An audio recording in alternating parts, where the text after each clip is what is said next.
ESPN 95.3. You guys are awesome, baby. You have these guys, ESPN in Arkansas. They do a good job. Live from the Busch Light Studios. I love Arkansas. I love everything here. Give me that thing here. Woo! On your favorite Arkansas sports talk station. Why did that happen in Fayetteville, Arkansas? Dixon Street. It'll get you. Streaming live from Hit that line. .com. You want answers. I want the truth. You can't handle the truth. This is Halftime with Phil Elson, Matty T, and Matt Jenkins. My calculations are correct. When this baby hits 88 miles per hour, you're going to see some serious... Jones for the win. He got it. He got it. He got it. Mason Jones banks in a three with 0.1 seconds to play. Hey, hold on. It's almost halftime. Halftime Monday. We've made it into November. Beautiful day outside across the natural state, and we're going to spend the next 2 hours with you talking Razorback football, some stuff involving Arkansas basketball. We got 3 up, 3 down throughout the show. Of course, Arkansas's loss to Texas A&M will dominate our conversation up until 1 o'clock this afternoon. Phil Elson here with you. Got SmackDown, Matty T, Jason Carroll, our floating guest, bringing the sex appeal into the radio studio today as well. That's right. You got your Barry White stuff ready to go, guys. So it's funny when you look at and again, I got to find a different word than narrative, because this word gets thrown around too much these days. It's become a cliche. But last week, it felt like the narrative of our preview going into the Texas A&M game, it was all about the team that could establish the run. We sort of did away with the idea of Kellen Mond beating Arkansas through the air. And then what happens on Saturday? That's what they exactly did.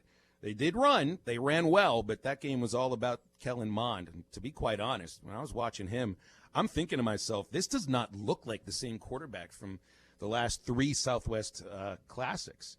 Guy that would be inaccurate at times, put the ball in harm's way, would make a couple of plays here and there. But when I watched him yesterday, I watched a very impressive quarterback who was accurate, who had tons of protection. I mean, that's one aspect, too, that was very impressive about Texas A&M. This team's allowed how many sacks all year? 2. None against Arkansas on Saturday. Now, the Razorbacks moved the ball well on the ground, in the air. I think offensively there was a lot to like about Saturday's performance. And more than blaming, I think, a loss to Texas A&M on the Arkansas defense, I was just more impressed with the Aggies' offense than anything else. This is a team that right now looks easily like they are the second-best team in the SEC West. Which I guess second-best team overall in the SEC. I think they may, if they went head-to-head with Georgia right now, with Georgia's quarterback situation, I think Georgia loses to A&M. Well, and Georgia's got some other situations involving their cornerback, Richard LeCount, who had that motorcycle accident. But yeah, but I mean, honestly, like, that was an impressive game by Kellen Mond. I haven't watched every game he's played throughout his feels like 10-year career at Bryan College Station, but in the 4 Southwest Classics SmackDown, that was as good as any quarterback has played in these last 4 years. 21 of 26 for Kellen Mond, 260 yards passing, and a trio of touchdowns. I mean, you're right. He didn't miss. It seemed like every throw he made, it was either dropped or it was thrown out of bounds. Like, he was on his game. He was on his game Saturday night. I don't know if it's necessarily I don't think necessarily the defense took him lightly, but I think maybe we did, just for kind of like what you just mentioned. In past 3 Southwest Classics, I mean, yeah, A&M's come out on top, but Kellen Mond hadn't looked that impressive like he did Saturday night. If that A&M team plays like that for the rest of the year, that's a college football playoff team. If they play that well offensively, defensively, I still think they got definitely room to improve. I mean, you saw Arkansas find success offensively, and I think that was kind of, I don't know what was more surprising, seeing Kellen Mond play that well, or the Razorback offense pretty much have not a lot of problem getting the ball down the field. I mean, Felipe Franks goes for 230. Rakeem Boyd rushes for 100 yards, and Felipe Franks gets 90. Traylon Smith gets 30. Arkansas offense looked equally as good as Texas A&M's at a point. I think just the better team won, and you saw A&M really impose their will offensively to that defensive backfield for Arkansas. Shows you what a really talented veteran offensive line can do. Yes. Absolutely. And then the other big thing for me was when Jalen Catalon went out, their enforcer on defense went out. And that opened up the middle of the field for their tight end, Wiedermeyer, who had a big game because that middle of the field was open. Those hits, that coverage that Jalen would have provided were not there. And they didn't have somebody step up and provide that to maybe knock him around a little bit and knock him off his route. So big old boy. Well, he is, and you got to make him pay, and they didn't make him pay. I mean, Jalen Catalon will deliver hits, and I think he covers better than some of those guys they had in there. So those two things were the big factor in why Arkansas lost the game, in my opinion. Yeah, I mean, Sam Pittman's not going to allow the targeting call and the subsequent disqualification of Catalon to be an excuse that he's going to use, but there's no doubt you lose, and I think Catalon is the best defensive player, and that, I don't say that with any insult to Bumper Poole or Grant Morgan or anybody else there, but for somebody that I think right now is equally good at helping stop the run as he is in the secondary against the pass, and how he seems to be a leader on defense, that was a huge call, and they got it right. I mean, that was targeting, no doubt about that, but there's no doubt at all that losing Jalen Catalon, I don't know how many points that leads to, but you're right. It opens up the middle of the field. And the guy that was the most dominant was Wiedermeyer. I mean, this tight end, what is he, 265? I don't even know if Catalon, if his presence would have been able to slow Wiedermeyer down all that much. No, but what you do, go back and look what he did to Elijah Moore and some of those other guys. The big hits he delivers sends a message. Yeah, that hit on Elijah Moore in the Ole Miss game certainly did. And so what you do is you send a message, and you also get guys to maybe get off their route. So if they're off their route for a second, that kind of messes with the passing game a little bit, and they didn't have that. And the inability to get pressure with three guys really hurt them this game, and it allowed Mon to sit back and pick Arkansas secondary apart and not create the turnovers that they've been doing. They didn't get the pressure they had gotten against Ole Miss and Mississippi State, and a little bit against Auburn as well. And nobody's gotten pressure on Texas A&M this year. Nobody. No. So this is what they do. They protect Kellen Mond, and look, if that pocket holds, then he's been very accurate. But if it doesn't hold, he also showed the ability, as we always knew, to get out and create on the move. It was a really impressive performance by Mond. Well, and SmackDown, you mentioned their defense. Yeah. I don't know if you necessarily need a great defense if your offense can put up points. And that it's Alabama, and then it's Georgia and A&M a distant second, third, however you want to rate them, and then everybody else is backing up. But it's Alabama's game, Alabama's party, everybody's invited. But there's only – if those two teams played, I think A&M would be Georgia right now based off the fact Georgia does not have a quarterback, and that offense is struggling without a quarterback. Mitchell in Fort Smith texts in that he thinks the team got a reality check after the, quote, no-fly zone from the Ole Miss game. And, I mean, you're right about that. But I also do think this was more about Texas A&M being together, being the seventh-ranked team in the country, being in rhythm, looking like the seventh-ranked team in the country, than it was about Arkansas's defense being poorly prepared or not ready for prime time, so to speak. I just think that was a really good Texas A&M club. I mean, just look. I mean, Kellen Mond threw for 260 yards in 3 quarters. They took the air out of the ball in the fourth. If they tried to do in that fourth quarter what they had done in the first 3, he would have finished with 400 yards passing. Hey, they've got some pretty good receivers, but they have 3 running backs. Anais Smith, we didn't talk about him, but think about what he did for them in the passing game early in that game, catching balls, and then he broke some runs, and then they put their third running back in, and he scores. I mean, they have 3 running backs. They've got some good receivers. They've got a really good offensive line, and it all added up to Arkansas not being able to hang with them. Mm-hmm. The key game is this week against Tennessee. You've got to win this game at home to get back to even and feel better about yourself before you have to go to the Swamp next week. Yeah, Tennessee opening up as a 1.5-point to 2-point favorite at Razorback Stadium. This is the same Tennessee team, by the way, that has looked more like a Division III school for the last 10 quarters that they've played. So that's a team that puts the ball in harm's way. That's a quarterback in Jared Garantano that you can pick off. That's an offensive line that's allowed a lot of pressure. So it's a completely different situation this Saturday. And, yes, that is – hey, I thought A&M would be a winnable game too. I just didn't realize that Kellen Mond would look like a guy that could be drafted in the first 3-4 rounds in the NFL draft this upcoming year. I didn't even realize, too, that Kellen Mond's up in the top of ranks of A&M passing records of all time now. And I think it was the total yards he might have eclipsed this past Saturday. Well, that's what happens when you're there for 4 years and you start as a freshman. Well, I mean, part of that's also got to go, like, along with all the yards and the touchdowns, look at how many attempts for Mond throughout that 4-year career. I mean, how many players have started at quarterback for 4 years for any program? Never mind just Texas A&M. But you know what? He's 4-0 against Arkansas, and nobody can ever take that away from him. 877-377-6963 for calls and texts on halftime. Jason's with us as a floating guest throughout the rest of the show. And in 20 minutes, we go around the SEC with Connor O'Gara from Saturday Down South. We also have 3 Up, 3 Down. Going to be a fun Monday. And we've got some notes on Arkansas's loss to Texas A&M after the break. Stay tuned.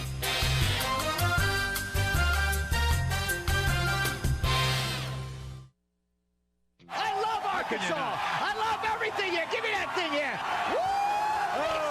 Your home for every Razorback football game. College to midfield, the 40, the 30, College at the 20, to the 10, to the 5, to the pylon. Touchdown, Arkansas! As you can tell, this means a lot, Only on ESPN 95.3. When you're looking for outdoor power equipment, head to R-Track, where we've got the area's best selection of tractors and mowers. Check out our side-by-side UTVs, Argo Amphibious XTVs, and Hammerhead go-karts. We rent professional quality equipment and service everything we sell. Stop by today. Get the R-Track advantage. Off I-40 at exit 58 at 219 East Taylor Road in Clarksville. You can check out their inventory online at rtrack.com. Frank Rowe Furniture 6-day only sale, November the 2nd through November the 7th. For instance, this leather sofa in love with powered recliners and headrests, regular $3,600, finance price $29.93, cash price $27.44. Large sectional with ottoman, regular $31.05, finance price $25.57, cash price $23.44. All furniture, bedroom furniture are on sale. Don't miss out. 6 days only at Frank Rowe Furniture. Best seats in the house. This is Pastor Heath from Woodland. I know some of these ads make you glad, but most probably make you mad.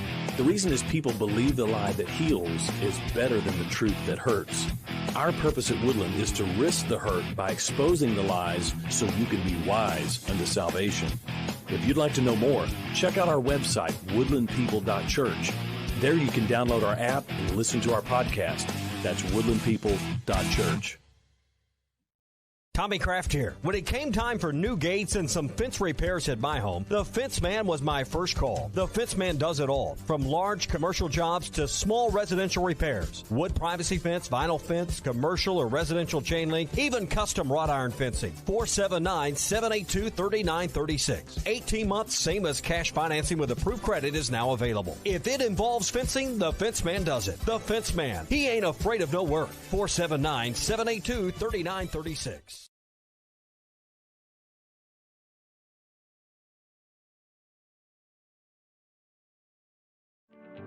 When you're looking for outdoor power equipment, head to R-Track, where we've got the area's best selection of tractors and mowers. Check out our side-by-side UTVs, Argo Amphibious XTVs, and Hammerhead go-karts. We rent professional quality equipment and service everything we sell. Stop by today. Get the R-Track advantage. Off I-40 at exit 58 at 219 East Taylor Road in Clarksville. You can check out their inventory online at rtrack.com. Frank Rowe Furniture 6-day only sale, November the 2nd through November the 7th. For instance, this leather sofa in love with powered recliners and headrests, regular $3,600, finance price $29.93, cash price $27.44. Large sectional with ottoman, regular $31.05, finance price $25.57, cash price $23.44. All furniture, bedroom furniture are on sale. Don't miss out. 6 days only at Frank Rowe Furniture. Best seats in the house. This is Pastor Heath from Woodland. I know some of these ads make you glad, but most probably make you mad. The reason is people believe the lie that heals is better than the truth that hurts. Our purpose at Woodland is to risk the hurt by exposing the lies so you can be wise unto salvation. If you'd like to know more, check out our website, woodlandpeople.church. There you can download our app and listen to our podcast.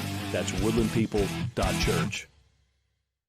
You're listening to Halftime with Phil Elson, Matty T, and Matt Smackdown Jenkins. Now Franks with an empty set.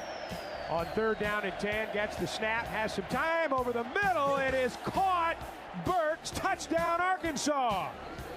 Traylon Burks. Want more Halftime? Make sure to listen to the Halftime Pod, presented by Jeff's Clubhouse, Fort Smith's premier place for lunch, brunch, and catering. Give them a call at 479-308-9123. The Halftime Pod is available on SoundCloud, Apple Podcasts, and Spotify.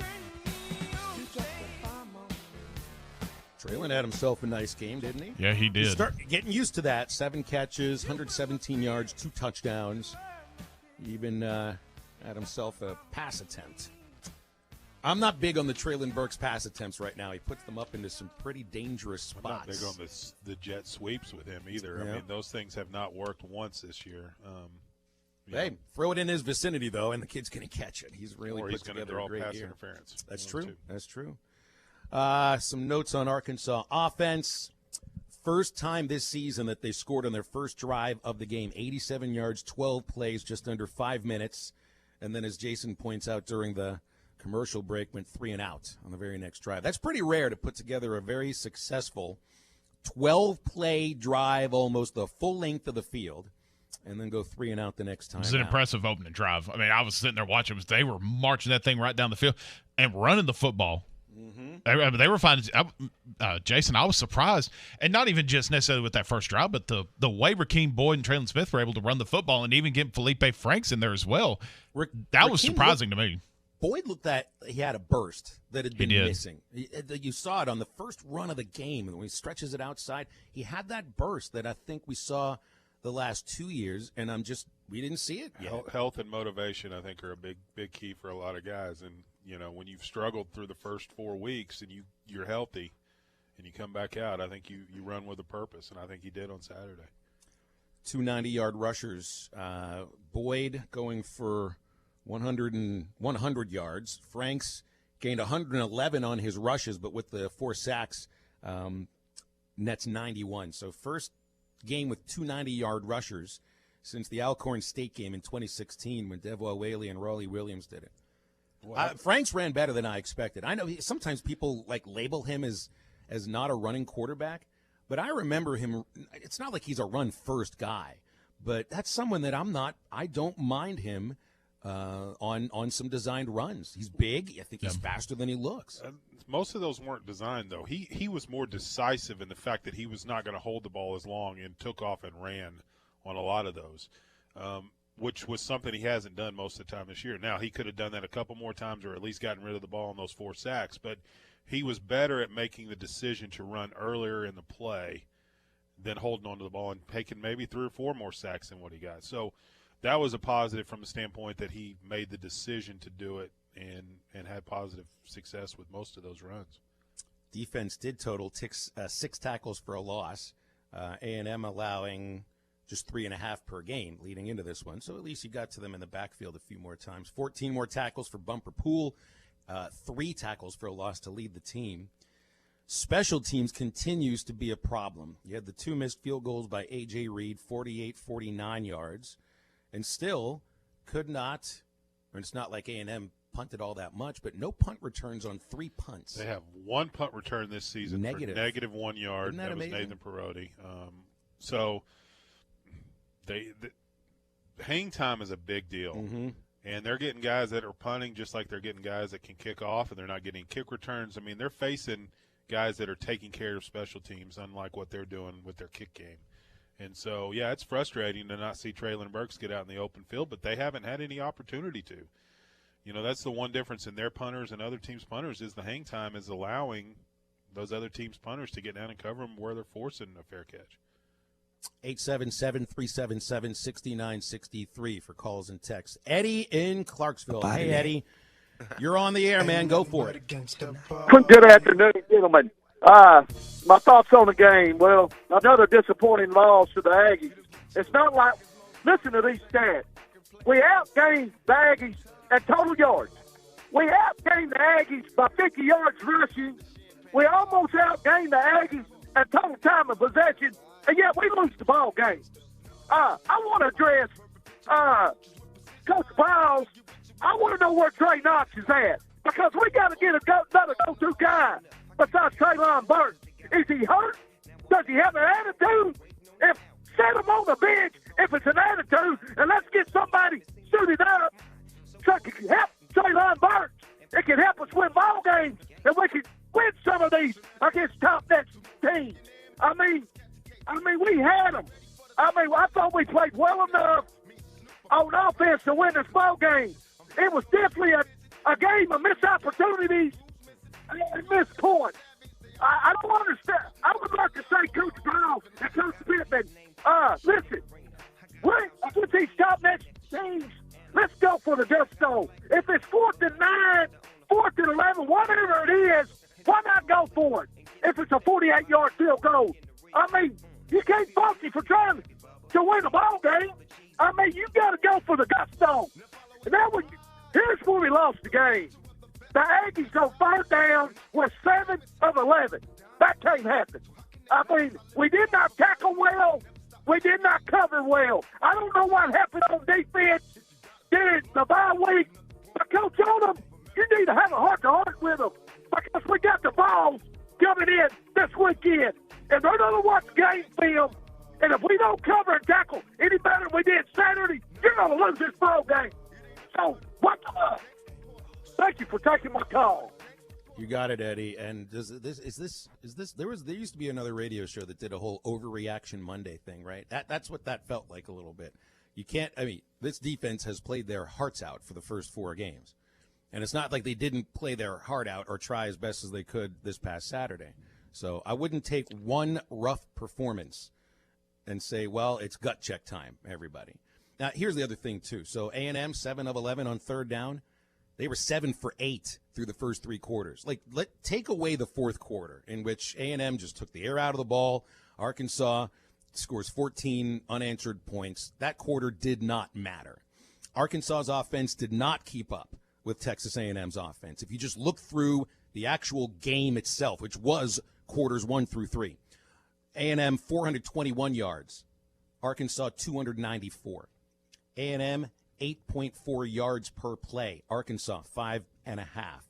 3rd down, Arkansas 2 for 8, A&M 7 for 8. This was not a 4-quarter game. This was a 3-quarter game, and this is one of those games where the final score doesn't tell you how much better one team was than the other. Yeah, and those 3rd downs, what did they do? They threw it over the middle a lot to Wiedemeyer, and he was open. When you have a safety net like that and you can't get pressure, it happened the way it happened, and Arkansas had no answer for it defensively, and that's why they lost the game. It wasn't on the offense; it was on the defense. Yeah, and the other thing that to touch on what Eddie asked about there, about the going for field goals, 48, 49 yards. If I remember, it was like, what was it, 4th and 9, 4th and longer than that on the other. So I don't know if this is a team that I'm going to trust in the first half to be attempting 4th and long from midfield. And the other thing too, like A.J. Reed has made these kicks while he was at Duke. Yeah. The gutsy play was the 4th and 2 play that they converted that long pass to Traylon Burks. Yeah, that's about the distance you want to go for it. 4th and 9, unless the game is on the line late, you're not going for that ever, unless the game is on the line. And the game wasn't on the line when they did those 2 4th down field goals instead of going for it. So, it is what it is, and he didn't make them. He almost made one. The other one, I thought it got tipped a little bit at the line enough to change it. I don't think it was going to go in anyway. It was wide right. But you take field goal opportunities inside 50 yards, and they just didn't convert them. I wonder how much different the game would have been if you're able to knock. Well, I mean, both of them in, but what would if you only got one to knock through? What would that have done differently for the game at that point late in the game? But those 6 points are big there. Obviously, you'd like to be able to continue drives. I mean, those drives stalled. That's where the offense comes into play. Like Phil was saying, the offense wasn't there on those drives, or they turned those into maybe 10 or 14 points instead of missing the 2 field goals. So, And he asked about Trey Knox. I mean, we don't know where. I see Knox participated, but I don't think he was even targeted once. He just hadn't been a factor this year, and I don't know if that's because of the relationship with Franks looking away from him or him not getting open again. A lot of these sacks that he's taken are coverage sacks. He's holding on to the ball too long, but guys don't get open, and he doesn't have anybody to throw to.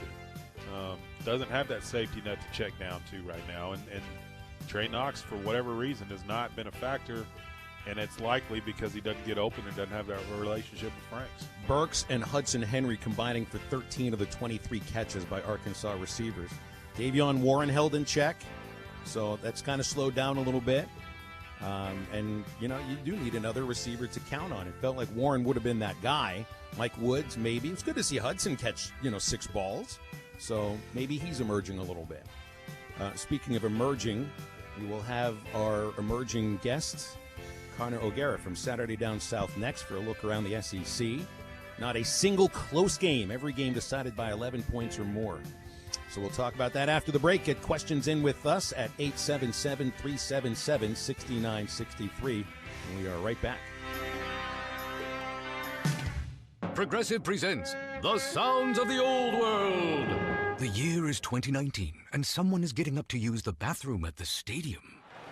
Excuse me? Excuse me? Oh, sorry. Excuse me?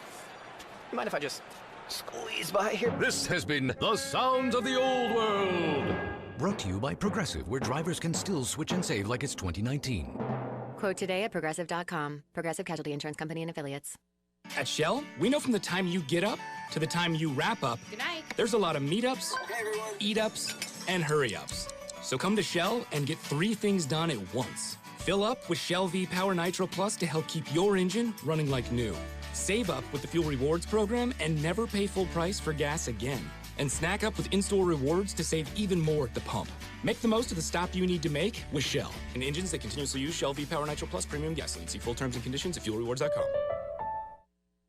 Do you have sleep apnea? Are you tired of dealing with a CPAP every night? The noise, the constant cleaning, your wife telling you she can't take the noise anymore. Dr. Bo Sparkman at Family Dental Care of Fort Smith can help you with sleep apnea with a custom dental appliance that allows you to get rid of that annoying CPAP. Dr. Sparkman has years of experience and has treated hundreds of patients just like you. Call for your appointment today, 785-1419. That's 785-1419. Get rid of your CPAP with Family Dental Care of Fort Smith. Oh my gourd, folks. Larry Rath here from Rath Auto Resources. This month, I want to say thanks. So I'm on a mission to make car buying easy as pie and help you snag a sweet deal on one of our Rath Road Ready vehicles. Each one hand-picked and inspected in our Meineke Car Care Center. This month, you could drive a nicer, newer car and save up to $4,150.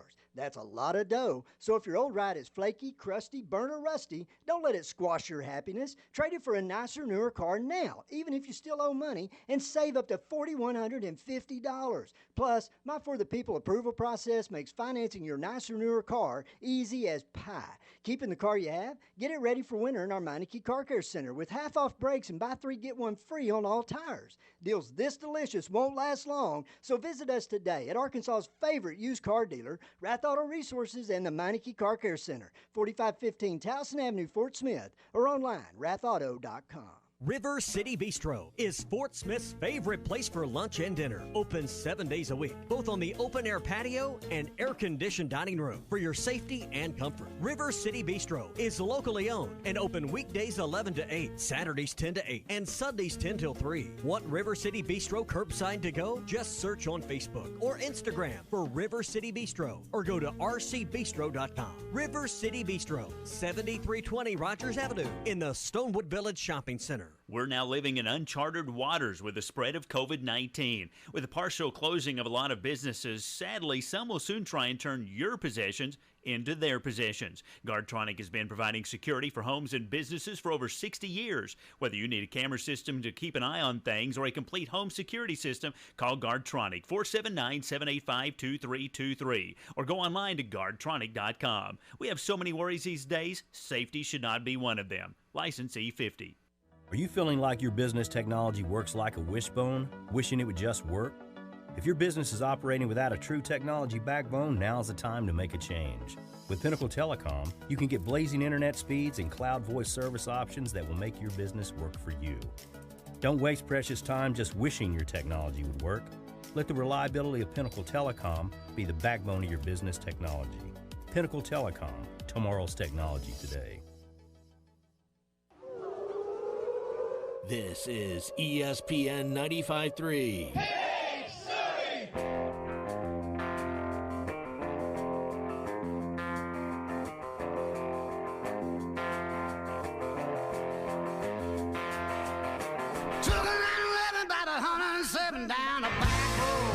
You're listening to Halftime with Phil Elson, Matty T, and Matt Smackdown Jenkins. They're snapping. They're going for it. Frank, he's going to throw deep. He wants Burks. It's complete at the 20-yard line of A&M. They force him out of bounds down at the 15. As the play clock was expiring, they snapped it to Franks. Loops the pass to Burks. Have a smart speaker? Just say play ESPN Arkansas to listen to Halftime anywhere you go. ESPN Arkansas from TuneIn. Heading over to the phones where Connor O'Gara is standing by. Connor at Saturday Down South, of course, joining us every Monday. Connor, how you doing today? Gentlemen, I'm doing well. I got a question for you. How many times have you played Chris Stapleton's Arkansas in the last 2 weeks since it's been released? I think that's the first time on this this is the first show, time on our show. Now, Ty on the Morning Rush has played that thing at least 10 or 15 times a day it came out. Gosh, I'm just surprised that Ty hasn't actually sang it himself on the show.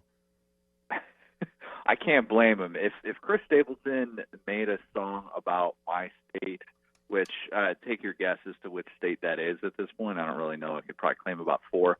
I'd be pretty fired up. I'm just saying. It's a great song. If you haven't heard it, if you're out there listening, you can find that. I think it's on Spotify, iTunes, YouTube, you name it. Just look up Chris Stapleton, Arkansas. It is a good song.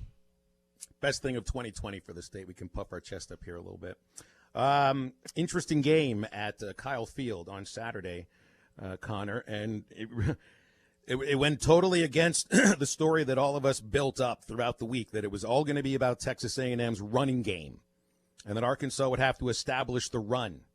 This game came down to Kellen Mond, his offensive line protecting him. That was as good as I've ever seen Kellen Mond play. This offense has an identity, and it hasn't the last 3 years, and it's been sort of searching for its identity somewhere during a Kellen Mond scramble or errant throw. And I saw on Saturday an A&M team that looks like offensively it has figured a lot of things out. And they have a very unique weapon right now with Anais Smith. And that was what I kept saying, last week and, even during the bye week, was that this guy presents different problems for defenses. And we're talking about Barry Odom and how well prepared he's been for every single offense that he's faced so far. I don't know that he's seen a weapon quite like Anais Smith and all the different things that he can do as a true hybrid, kind of modern-day back. He really, I thought, was important in that game, and he was such a difficult guy to defend and to take into account when he got in space. And I thought that was key. Kellen Mond was tremendous. Don't get me wrong. I think his continued emergence is one of the more intriguing storylines of 2020 so far. But this A&M offense is just different, and it's different than the ones that Arkansas has had to defend in years past.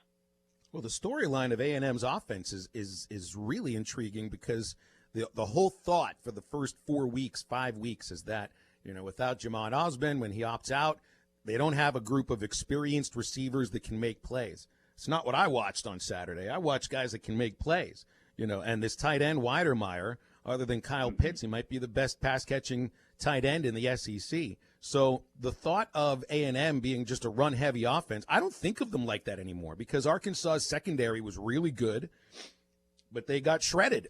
For me, this is a very dangerous Aggies offense if they play anything to the level that we saw on Saturday, and that's no matter who they play, Georgia included. I know that they don't play them, but if they did, I think they would give Georgia fits. Yeah, and I'd be really interested to see that matchup, and especially now with Georgia dealing with a myriad of injuries. In this A&M offense, I looked at what they were trying to do coming into this year, and that was figure out those pass-catching options. Weidermeyer was the most sure thing in that department. Quietly last year as a freshman, he was an all-SEC guy. we just didn't really talk about him as much because the thinking was, okay, well, Baylor Cupp, who was the former number 1 overall tight end in that 2019 class, he's surely going to be the guy this year. Then he goes down, and then they lose all these guys in the offseason and in the preseason as well, where you're talking about Cameron Buckley also being a guy that they lost, in addition to Austin opting out. You're just like, wow, who in the world besides Weidemeyer is going to catch passes? But they have found different ways to sustain drives. And I'm going to give Jimbo Fisher credit. I've been really critical of him in the past, and I kind of thought he was one of those guys who, offensively speaking, it was looking like maybe he's just kind of past his prime. But things look a lot easier for this A&M offense, and they've been able to execute in a way that, quite frankly, I did not see coming, despite the fact that I had them predicted to start off 4-1. I'm now changing my tune on them and saying that they're a different team and they're capable of doing some better things than I originally predicted. Connor O'Gara here with us on Halftime. Connor, what are some positives, if you're an Arkansas fan, that you would take away from this matchup heading into the Tennessee game this coming Saturday?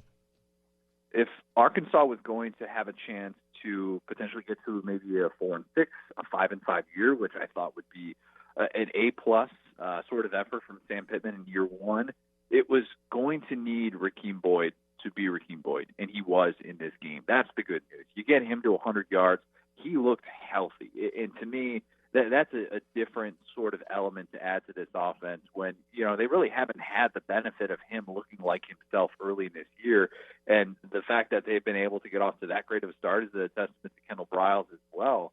But I look at that, and then I look at Felipe. I said coming into this year, Felipe is going to be the Jameis Winston, and I think that there are still some things about him that make me believe that there could be some frustrating moments coming. But, he had another game in which he looked pretty calm and in control for a good amount of it, and he's not perfect. He still, in my opinion, takes a few too many sacks.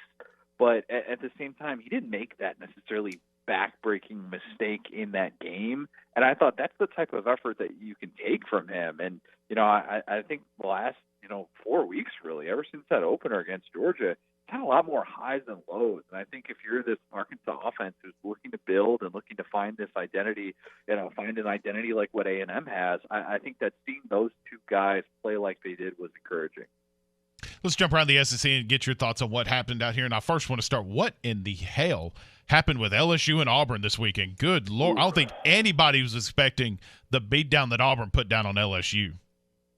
LSU was a 3-point favorite. Yes. I picked LSU to win that game. Oh, my goodness. This LSU defense doesn't really have a lot of margin for error. And for about a quarter and a half, they looked pretty good, all things considered.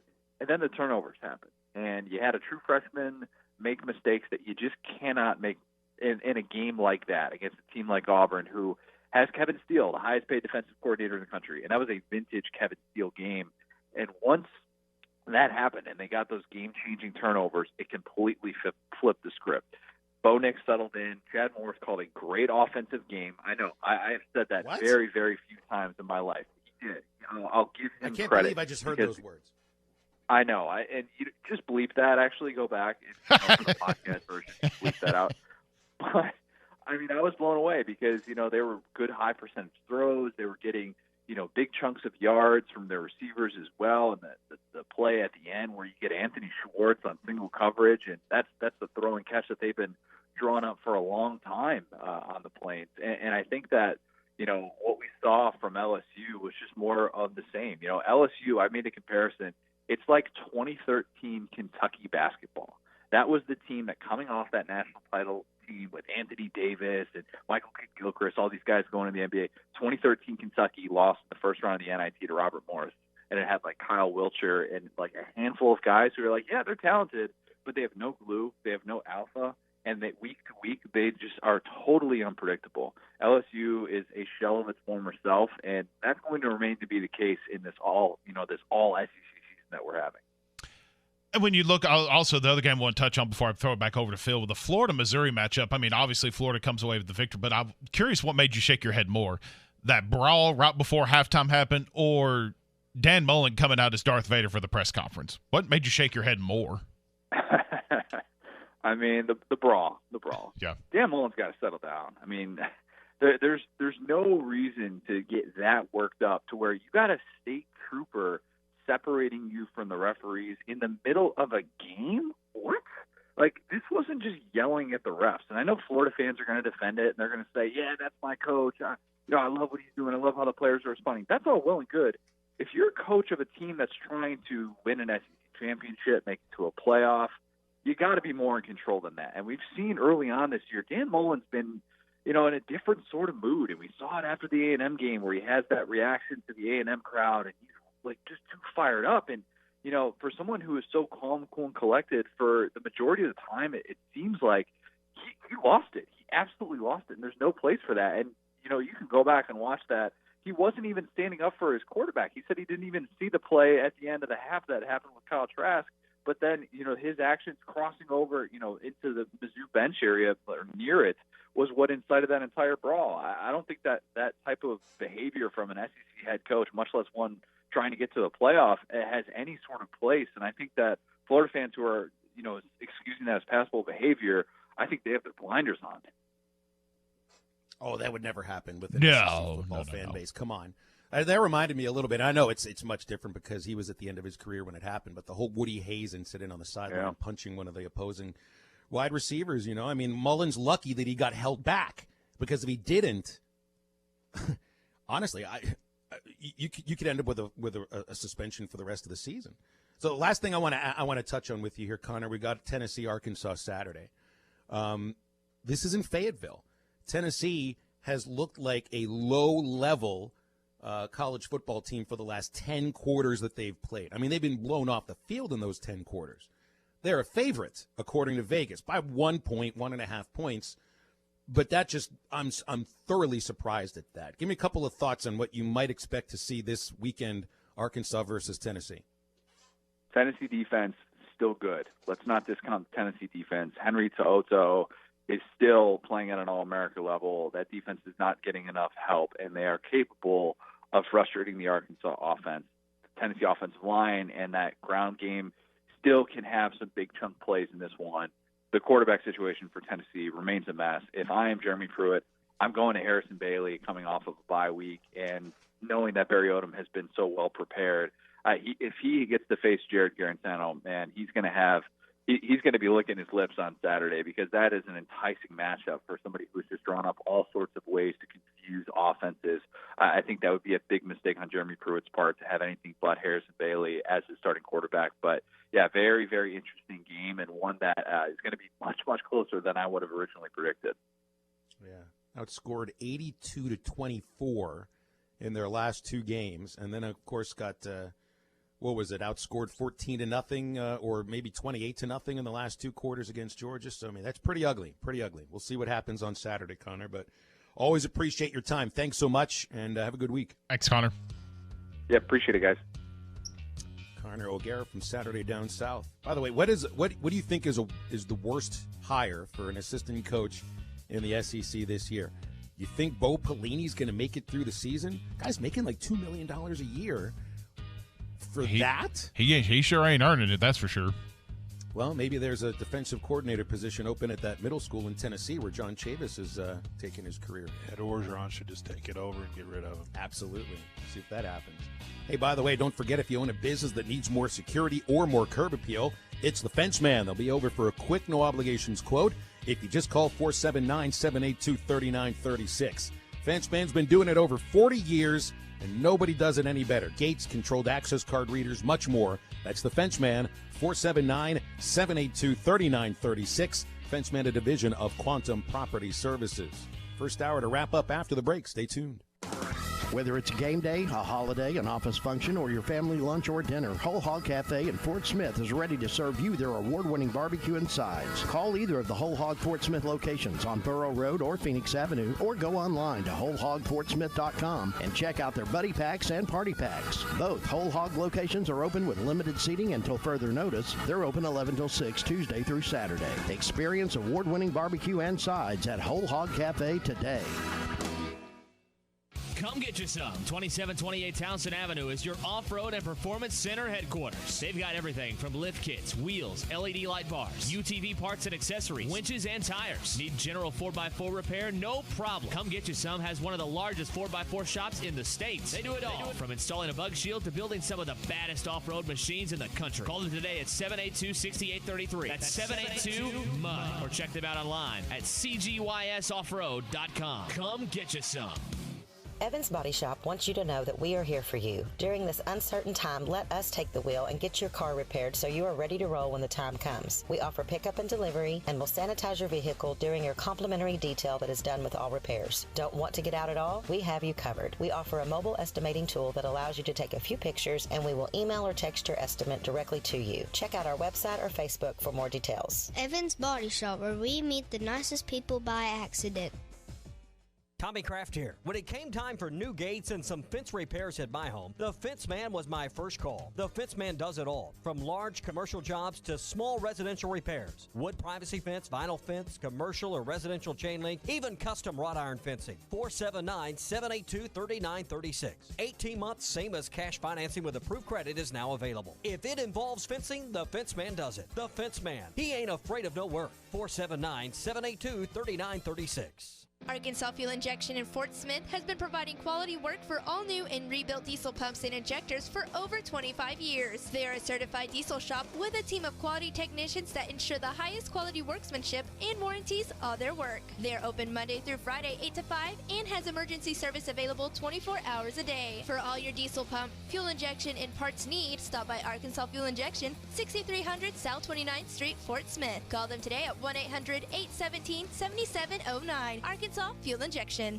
Have you had someone back out of a contract and you don't know what to do? Or maybe you have a problem with your boss. It may be time to sit down with a lawyer and discuss your options. The attorneys at Kevin Hickey Law Partners are ready to give advice on your next step. Kevin Hickey Law Partners are experienced in all types of lawsuits. If you have a dispute that may involve going to court, don't just hire any lawyer. Contact Kevin Hickey Law Partners. Give them a call at 479-434-2014 in the River Valley or 479-802-6560 in Northwest Arkansas. Or check them out online at kevinhickeylaw.com. Locally owned Lumber One can handle all of your building needs. They've built their business on having great relationships with everybody from contractors and builders to the everyday build-it-yourself. Lumber One is a full-line door shop to handle all of your door, window, and trim needs. And along with lumber, roofing and drywall products, attic wall and floor insulation is available. Lumber One also does blueprint takeoff with access to design services with estimates available. So go where the pros go. Lumber One, located on Industrial Park Road in Van Buren.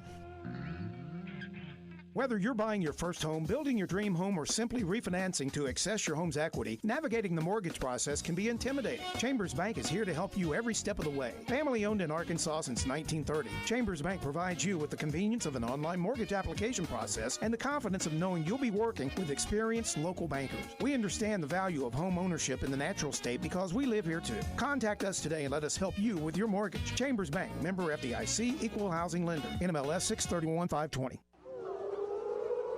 This is ESPN 95.3.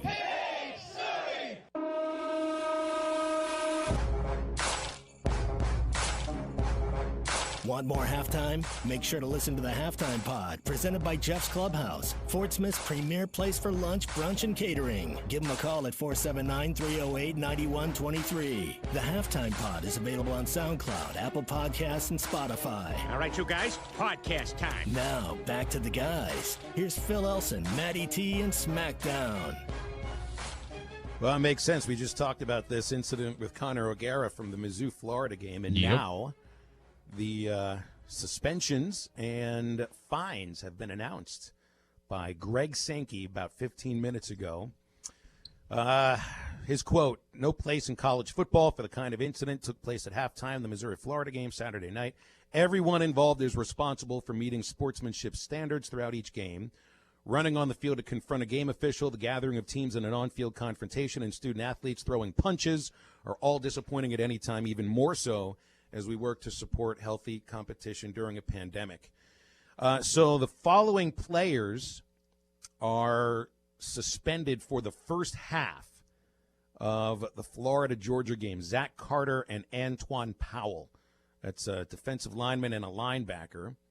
And Missouri also has to do without linebacker Chad Bailey, offensive lineman Dylan Spencer, and Markel Utzi in the first half of their upcoming game. But here's one that does make you scratch your head a little bit. Dan Mullen gets the same fine levied on him for that incident as Lane Kiffin gets for a retweet. $25,000 fine, which feels like it is a little bit lightweight for an incident of that magnitude. And feels like it's, man, I mean, we joked about Kiffin's fine and everything for just a simple retweet. So what happens if you actually do make contact with an opposing player? Is it a $50,000 fine? How about you made contact with the referee? Because you did grab the referee for a split second. So you could suspend him for a game if you really wanted to. This is a light punishment. He receives he gets a reprimand and a $25,000 fine, which I think he could sneeze $25,000. If they weren't playing Georgia this week, he might have gotten worse. Yeah. Just, you know. Don't you love the politics of the whole thing? Well, I guess it's they're all a political game. There always is politics involving this kind of stuff, right? Being in Clarksville, Texas, he said if it was just a slap on the wrist, if they were playing Vanderbilt or, like you just said, if they were playing Vanderbilt or a lesser opponent, they would have got the whole entire game. It's the marquee game in the SEC East this year. Whoever wins this game is going to the SEC championship game. There's a lot on the line. Boy, this really does make you shake your head a little bit. I just can't see how you find the same amount for something that involves contact with an official, losing control of your team, and essentially like being the reason, one of the main reasons that the team lost control. When your head coach loses that control like that on the field, what sort of message does that deliver to the rest of the team? Instead of getting his guys off the field, he went at the referee, then at the Missouri guys. So he instigated the biggest part of this whole thing, and then it got spiraled way out of control instead of going his direction and then pushing his guys back. He let it fester and then let it blow up. And so he's the big reason that happened. Well, I guess you're right. He can thank the schedule makers for not getting a full game or two suspension for that. Well, I don't know if he would have gotten a complete – I mean, I don't know what they would have done, honestly. But it is kind of a joke because anybody else might have gotten other than Saban might have gotten a little bit harsher penalty. Yeah. All right, 877-377-6963. Another theme we've had on the broadcast the last couple of weeks. My favorite fast food is going bye-bye by Thursday, but apparently there are many Taco Bells that have already done away with the Mexican pizza and aren't even serving it through what was supposed to be the drop-dead date of November the 5th. Who are these people that are deciding on their own to do away with this thing? Jason, what's Jason's take on this? They probably ran out of the boxes, and Taco Bell wasn't supplying any more boxes, so they just had to stop making it. Well, apparently the box is the reason that they're taking it off the menu. I know, but what I'm saying is Taco Bell probably decided we're not going to create these boxes anymore, so if you run out of the boxes, you're done with the Mexican pizza. You remember there's a line from I'm Gonna Get You, Sucker, when Chris Rock says to him, F the cup, put it in my hand for a dime. That's all you got to do. Just put it in my hand. I don't need a box for the thing. Just put it in my hand. Just put it in a little plastic thing and, let go with it. I'm happy with you just putting the thing in my hand. You could even make the thing make the thing smaller so that what is this? It said that there were 7 million pounds a year of paperboard material that were associated with the packaging of the Taco Bell Mexican pizza. Boxes, right? Hey, why not? Right. Why not? It seems to work for me. That would work perfectly. Other than, basically forcing me tonight to hate tweet Taco Bell all night long during the Monday night football game. I found a few recipes, because that's what the internet's for. A number of recipes for a homemade Mexican pizza by Taco Bell. And so what I'm going to end up doing is I'm going to open up. After the radio show is done, I'm going to open up my own food truck over there by Lake Fayetteville where all those other food trucks are located. I'm going to serve one thing. What if your recipe's not any good and it's a disaster? Well, I'm going to adapt to make it better. Recipes. Yeah, many different recipes. I need a test kitchen. I need a taste tester. Would you like to? No, I'm not a Mexican Would you like to pizza volunteer? No. I'll volunteer for you. You don't trust my cooking? You want to make me a double-decker taco? Then I'll come over. But no Mexican pizza for me. Well, that's what I'm doing tonight. I mean, I'm testing out this one recipe. It involves fried flour tortillas, all the beans and everything else that goes along with it, the tomato. The only way you really do the real Mexican pizza is when like all the tomatoes, all the diced tomatoes are on one quadrant of the pizza. For some reason, it always happens that way. But hey, this football game tonight, Giants-Bucks, is a dog. Bucks are going to blow them out. Just tune in to Phil Elson PXP on Twitter. And I'm gonna entertain you tonight with some hate tweets to Taco Bell. That'll be so much fun. I still think though Are you using the Taco Bell refried beans you can buy at the store and the Taco Bell seasoning? Are you making, No, I am boycotting now. I'm going to boycott Taco Bell until I find something else that I can get every single time I go there, which is as good. Nobody will convince me that there is another thing that is that good. Sorry. So come on over tonight, and I'll make you a double-decker taco at the same time. Is that the one that's got the? So you got the hard shell inside, then you put refried beans on the outside. Yeah. I don't know why they ever got rid of that. The refried beans are the food glue. Yep. See, that's good, man. All they did was get rid of everybody's favorite stuff. B. That's the way this world works. B. Text back in. You said you can name your taco truck Taco Bubba. Wow. B.E. I need a director of marketing for my food truck. That's great. I think you're the guy. I think you're the guy. I don't know if Bubba likes the Mexican pizza or not, but he should. He certainly should, because if he doesn't, You've hyped this thing up way more than it ever should have been hyped up. Well, it's a big deal. It is the death of my favorite fast food item. I mean, it's a big moment. I've been eating this thing for 25 years. And Jason, we got a lot of listeners that'll highly agree with what Phil just said too. Yeah. I'll tell you what. I mean, I've probably sold more Mexican pizzas through this show in the last 3 weeks than any did other our part. food, with the exception of the actual restaurants that sponsor our show. Yeah. So once this thing's done, all I'm going to do is just promote my food truck over there at Lake Fayetteville, because that's going to be my future. The sports broadcasting thing doesn't work out. Good luck with that future. 877-377-6963. Jason's with us all throughout the next hour. We've got our 3 Up, 3 Down coming up after the break. Recap the games around the NFL. Boy, that Steelers-Ravens game was a classic. Another one, always is. And we've got a very interesting situation going on at Tampa Bay with an odd couple living together.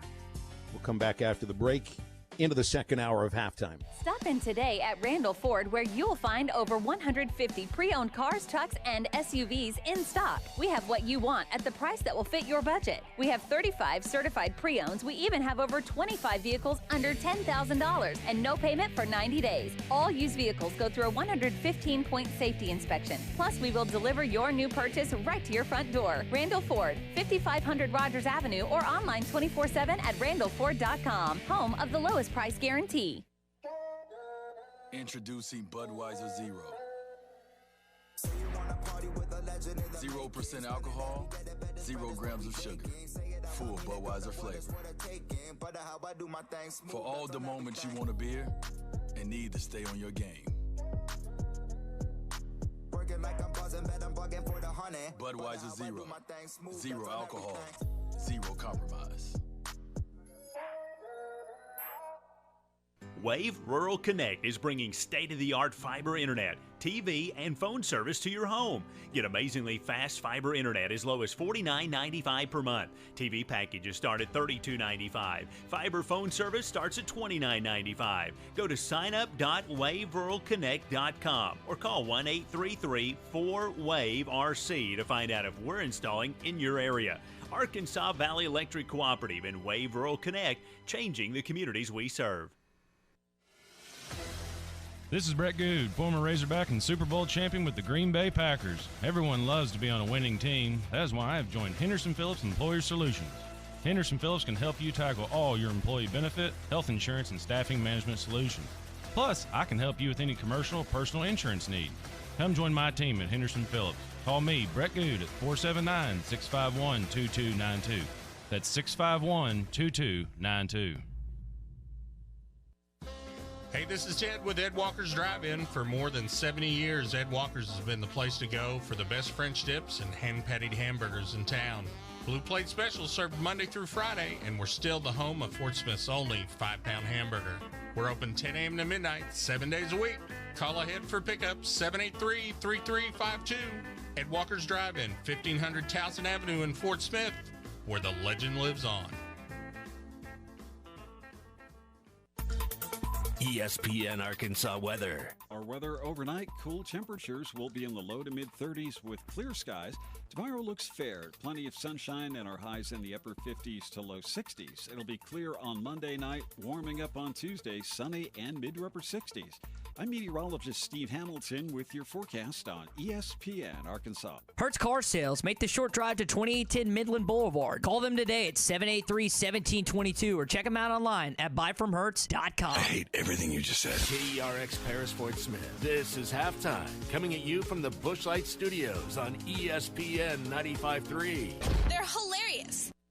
You guys are awesome, baby. You have these guys, ESPN in Arkansas. They do a good job. Live from the Bushlight Studios. I love Arkansas. I love everything here. Give me that thing here.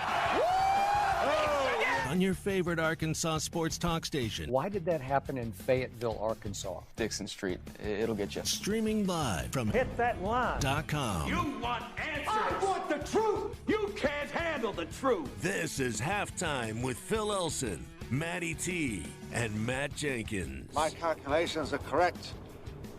When this baby hits 88 miles per hour, you're going to see some serious... Jones for the win. He got it. He got it. He got it. Mason Jones banks in a three with 0.1 seconds to play. All right, hold on. It's almost halftime.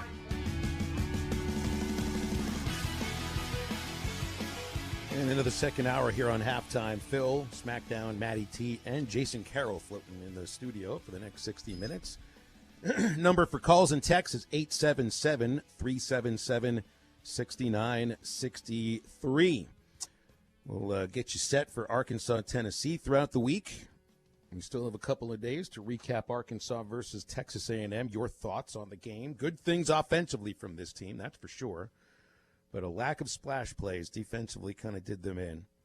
And that's a theme as we get into 3 up, 3 down.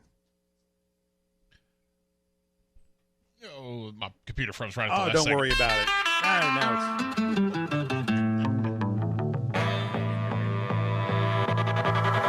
it's like a calling card or a shout out or something. That sucked. The best of the best of the best of the best of the best. What does 3 up and 3 down mean to you, Airman?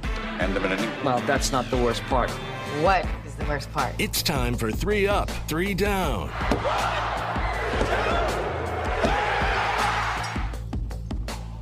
3 up, 3 down brought to you by Ritter Communications. Here to help your business succeed with high-speed internet, voice, cloud solutions, networking, and TV service. Ritter Business features 100% fiber network delivering speeds up to 10 gigabits per second. They connect their fiber directly to your premise.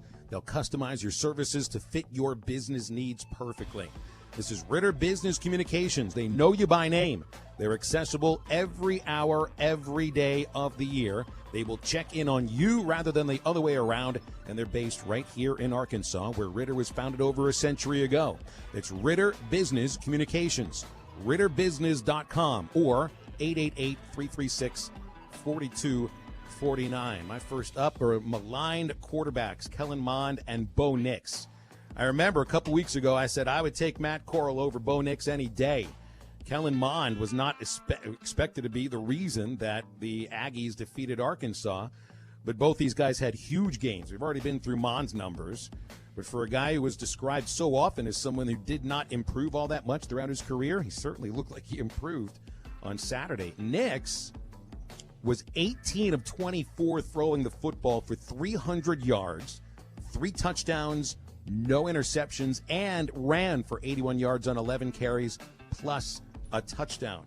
Bo Nix and Kellen Mond, huge games, and maybe came a little bit out of nowhere. That's my first up. First down, the splash plays by Arkansas defense. This is a team that has made so many of those momentum-changing plays with the 10 interceptions, the 13 forced turnovers, and until Saturday, a team that was able to generate some sacks, but that did not happen, not once against Texas A&M. And it says more about Mond's accurate throws and that veteran offensive line's ability to protect him than it said anything else, I think, about Arkansas's defense. But, hey, when you don't sack the quarterback, when you don't take the ball away, and for me, those are two things Arkansas is usually pretty good at for the first 4 games, you may end up with a loss. That's why that's my first down. First up for me, happy 74th birthday to Grandpa Smackdown today, Phil and Jason and Maddie T. Oh, nice. 74th birthday to my Grandpa Jerry. He turned 74 years old today, so happy What birthday. does Grandpa Jerry do to celebrate? He's actually, probably, to be completely honest with you, he's getting ready for the election tomorrow night. He's getting ready for, no, he'll be out. He'll be doing some farming and bush hogging today. I think my grandma will have him a nice steak ready to go for tonight. So happy birthday, Paul. Love you bunches. First down for me. What's the point of NFL players, college football players, punching dudes in the face when they got their helmet on? I don't understand. Yeah. We already talked about the Missouri-Florida ball. The funniest one of the weekend was Chicago Bears wide receiver Javon Wims.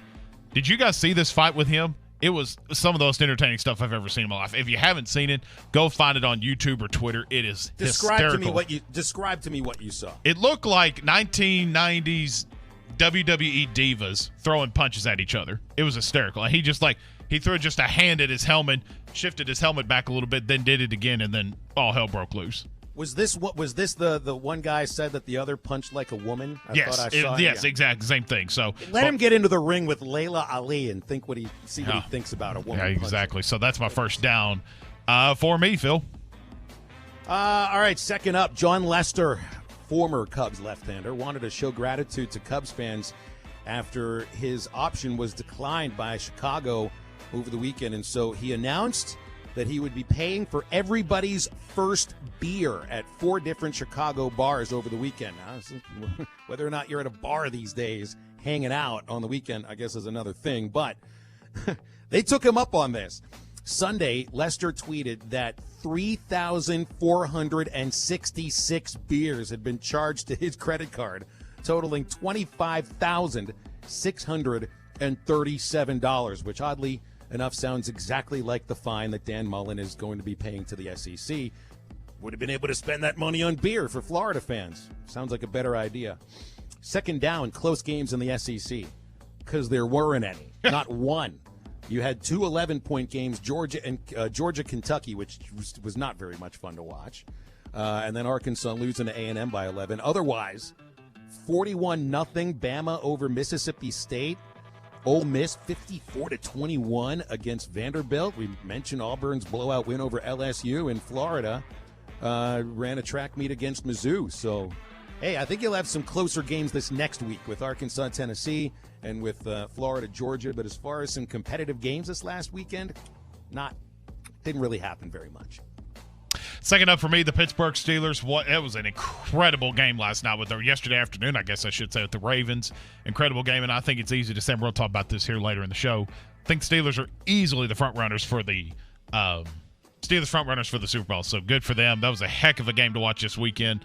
And Lamar Jackson, I don't think he's meeting up to the hype, especially in these big games here. It's something else because, they are first in the NFL in rushing.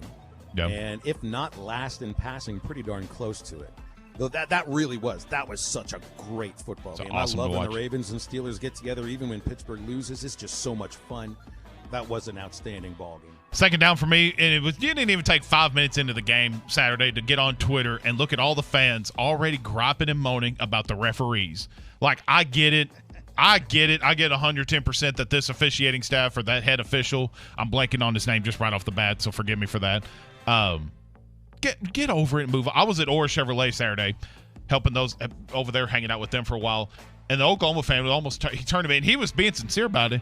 But like Arkansas fans are almost to turn into like, if you win, great. If you lose, it's because of the officials.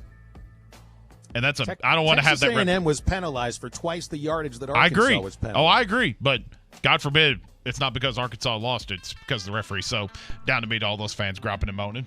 All right, third up, Tualia Tagovailoa. The now Maryland quarterback shreds Minnesota Friday night with 394 yards passing, 64 yards rushing on 8 carries, and he totals 5 touchdowns, 3 in the air, 2 on the ground, and helps lead Maryland to an overtime win over Row the Boat, Minnesota, though he can certainly send a letter of thank you to the kicker for Minnesota that missed the point after in overtime, which is now that's the second time I've seen that happen this year. Didn't that happen to what was it, Ole Miss in Kentucky? Yep. The same thing happened in that game too, but looks like Tualia might be, I don't know if he's just as good as Tua, but that's a pretty solid game, and they got a solid quarterback up there in College Park, Maryland. Third down, pushing back the clocks. This stuff is for the birds, man. Look, and I understand ideas about trying to maximize the number of hours for daylight you've got and all that, and to me this just was something that was done years ago for an agrarian society. We are no longer an agrarian society, and I think that it actually does mess people's heads up a little bit, because now I can't sleep any later than 5:45 in the morning. And here I'm talking to a guy that works on a morning show, and he's like, play me the smallest violin in the world. I'm feeling good right now. I'm feeling pretty good. This pushing back the clock stuff is for the birds. Could we just have daylight savings time be regular time? Really should. That's what it is. It's what it should be. Third down for me. Losing Sean Connery this weekend put a real damper on the weekend too. Let's see. Last up for me, my man, Thug Nasty, 14-1 now in the UFC, won a unanimous decision, and he's closer getting to that elusive title opportunity in the UFC featherweight division. So good for him. He got his camo shorts, baby. He got his that's the only reason he won. He got his camo shorts. And a broken hand. Special up to JT who texts in. He did the math on Lester's beers. Apparently, Chicago bars charge $8 a beer. Yeah, I'm not buying that. That means the martinis are $16. Yeah, I'll stick with beer. You ever drink in big cities? No, I know it, man. I know it. It's expensive. That $3 beer in Fayetteville's $8. Be happy you live in Northwest Arkansas. Yeah, I ain't going out anyway these days. Second segment of the second hour. After this, stay tuned. I love Arkansas. I love everything here. Give me that thing here. Woo! Your home for every Razorback football game. When you're looking for outdoor power equipment, head to R-Track, where we've got the area's best selection of tractors and mowers. Check out our side-by-side UTVs, Argo amphibious XTVs, and Hammerhead go-karts. We rent professional quality equipment and service everything we sell. Stop by today. Get the R-Track advantage. Off I-40 at exit 58 at 219 East Taylor Road in Clarksville. You can check out their inventory online at rtrack.com. Frank Rowe Furniture 6-day only sale, November the 2nd through November the 7th. For instance, this leather sofa in love with powered recliners and headrests, regular $3,600. Finance price $29.93. Cash price $27.44.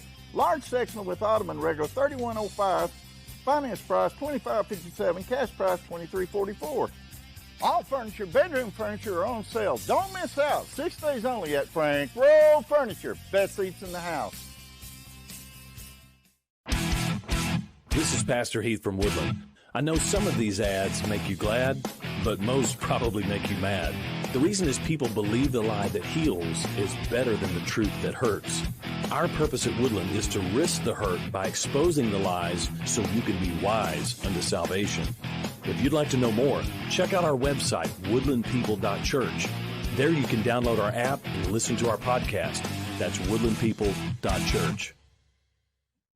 Tommy Kraft here. When it came time for new gates and some fence repairs at my home, the Fence Man was my first call. The Fence Man does it all, from large commercial jobs to small residential repairs. Wood privacy fence, vinyl fence, commercial or residential chain link, even custom wrought iron fencing. 479-782-3936. 18 months, same as cash financing with approved credit is now available. If it involves fencing, the Fence Man does it. The Fence Man. He ain't afraid of no work. 479-782-3936.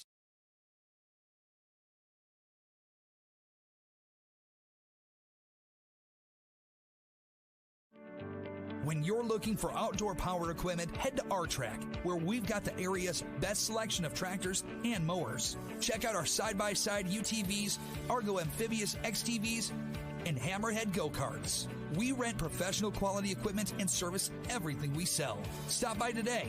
Get the R-Track advantage. Off I-40 at exit 58 at 219 East Taylor Road in Clarksville. You can check out their inventory online at rtrack.com. Frank Rowe Furniture 6-day only sale, November the 2nd through November the 7th. For instance, this leather sofa in love with powered recliners and headrests, regular $3,600. Finance price $29.93. Cash price $27.44. Large sectional with ottoman, regular $31.05. Finance price $25.57. Cash price $23.44. All furniture, bedroom furniture are on sale. Don't miss out. 6 days only at Frank Roll Furniture. Best seats in the house. This is Pastor Heath from Woodland. I know some of these ads make you glad, but most probably make you mad. The reason is people believe the lie that heals is better than the truth that hurts. Our purpose at Woodland is to risk the hurt by exposing the lies so you can be wise unto salvation. If you'd like to know more, check out our website, woodlandpeople.church. There you can download our app and listen to our podcast. That's woodlandpeople.church. Tommy Kraft here. Center, 4515 Towson Avenue, Fort Smith, or online, rathauto.com. This is ESPN 95.3.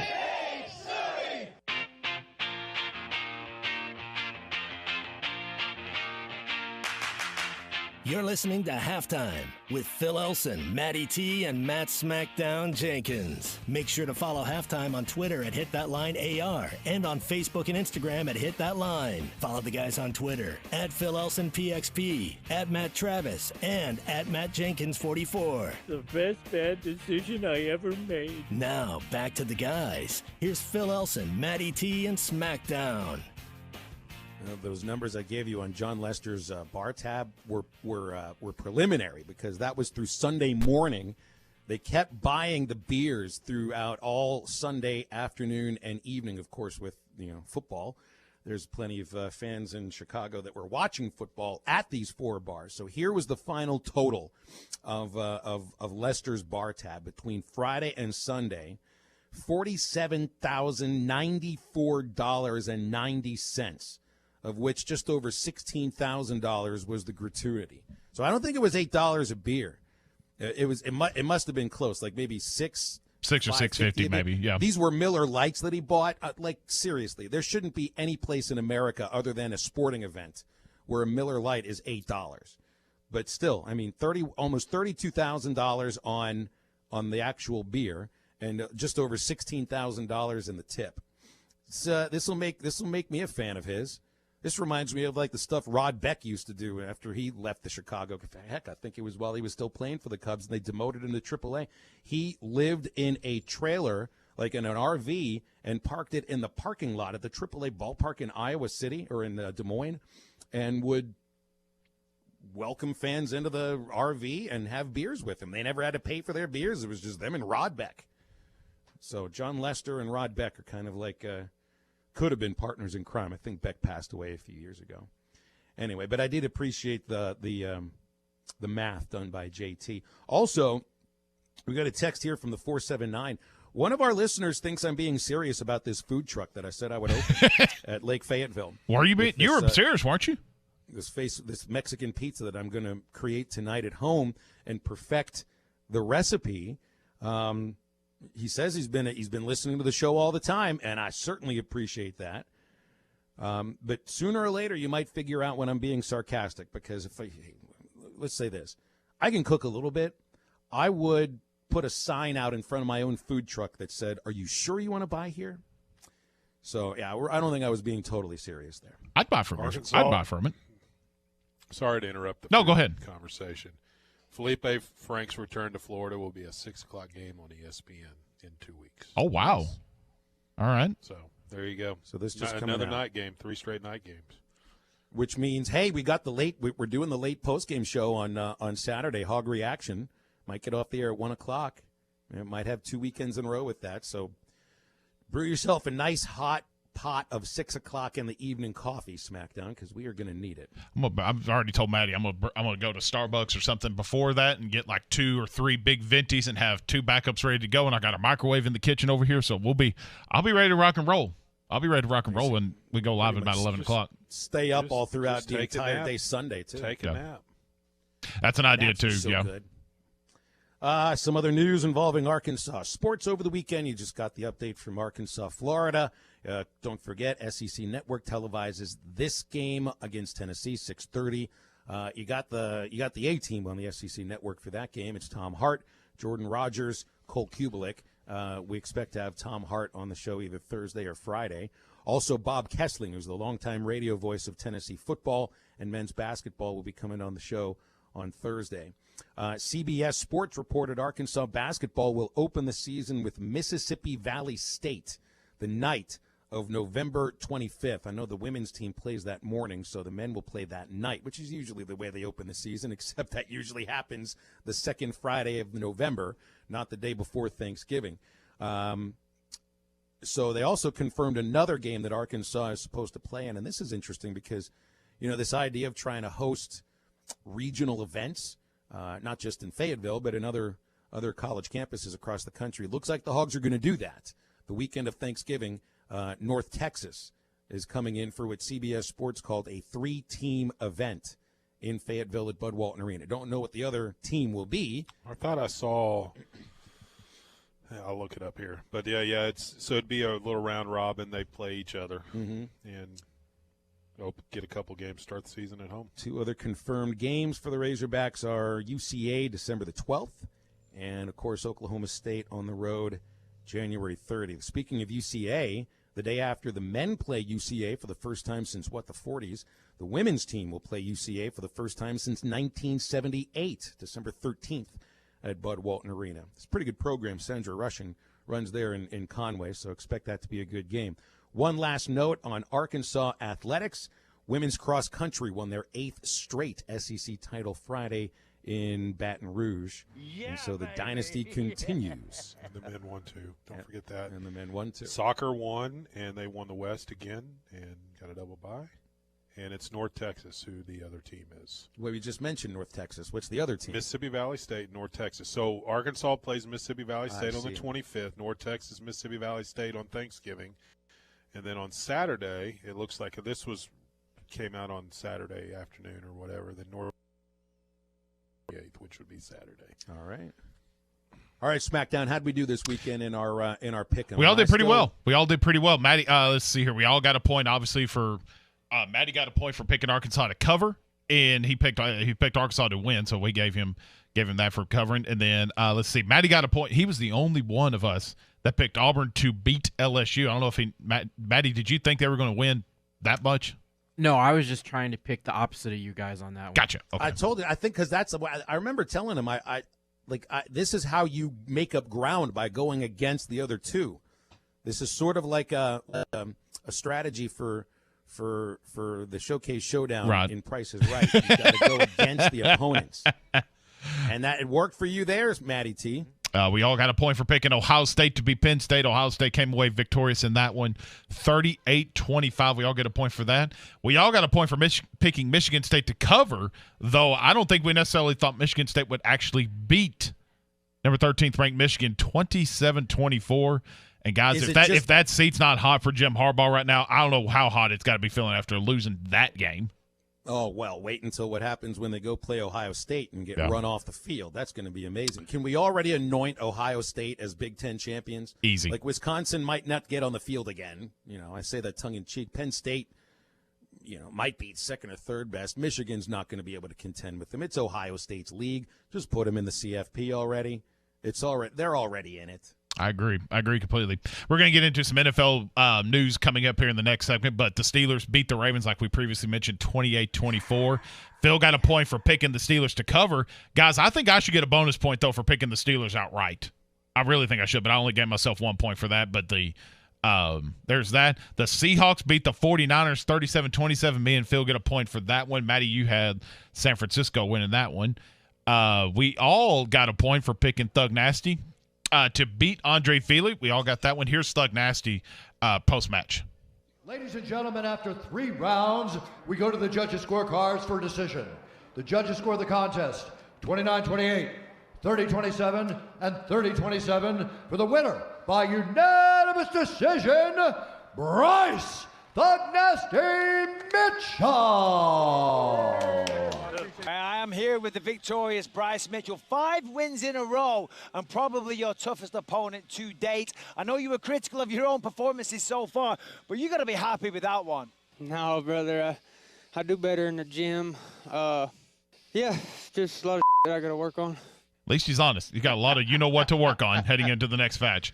So, heading into this coming Friday for our next round of game day picks, me and Phil are tied at 47. Matty T, you're 2 behind at 45, so it's still anybody's ball game. The moral of the story is I'm not in last place, and I am not. I repeat, I am not watching The Exorcist. Well, you will if you lose. I'm not going to lose. What my punishment's going to be? Have you figured this thing out yet? Have you got your other helpers? I've got my helpers. I'm still working on that. I shared my idea with Matty T. He thinks it's a fantastic idea. You are? Remember what? Yeah. I think it's going to be a good idea. Let me get. I'll have it ready by Friday. We'll put it like that. This Friday you'll know your punishment. This is quite a buildup. This is an amazing buildup, and there's only one way to go from a buildup like that, and it's total disappointment. Total disappointment. I don't think I'm not gonna have to do it. Yeah, you'll have fun with this. I think it's why I love our picks, and I love like the ethos of our station. And Ty started this because like he plays in this fantasy football thing. I don't know if the winners get anything, but I know the losers get punished. And so when you remember him saying the punishment is for his fantasy league this year, don't you? Yeah, he's got to eat 76 hot dogs in a week. And you know what spot he's in right now? I think he's tied for last, if I'm not mistaken. Well, I hope he loses every game he plays the rest of the year, just so I can see what he looks like after a week of nothing but hot dog. Knowing his metabolism, he's going to be fine. You can see the ethos of our station. Like, we are a demented group of people. All we care about is the punishment of the loser. Not acknowledging the winner or glorifying the winner or anything. It's just about taking the loser and rubbing his face in his own idiocy, and then making him do something that's even stupider. That's why I love working here so much. We respect each other. Absolutely none. 877-377-6963. Back for halftime after this.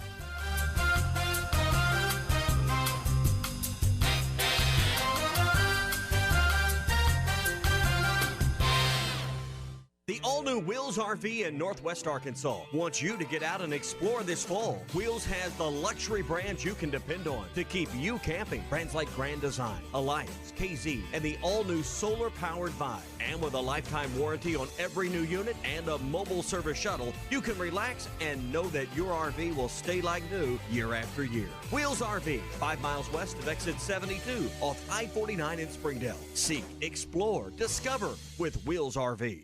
Build your business with 100% fiber, internet, voice, and cloud services from Ritter Communications.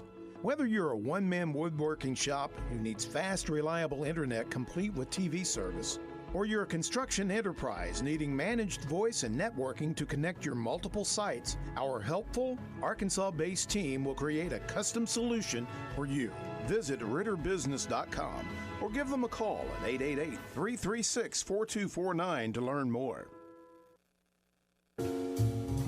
When you want a beer, you go to a bar. When you want top-shelf spirits, wines, handcrafted cocktails, and cigars in an atmosphere befitting a destination, you go to 906 Cocktail and Cigar Lounge. Try our new menu items, including fish and chips, classic club sandwiches, Caesar and Cobb salads, or stick to your favorites. Dine in or carry out. Enjoy our state-of-the-art air filtration system. 906 Cocktail and Cigar Lounge, defining nightlife in downtown Fort Smith. Doors open at 4 Tuesday through Saturday.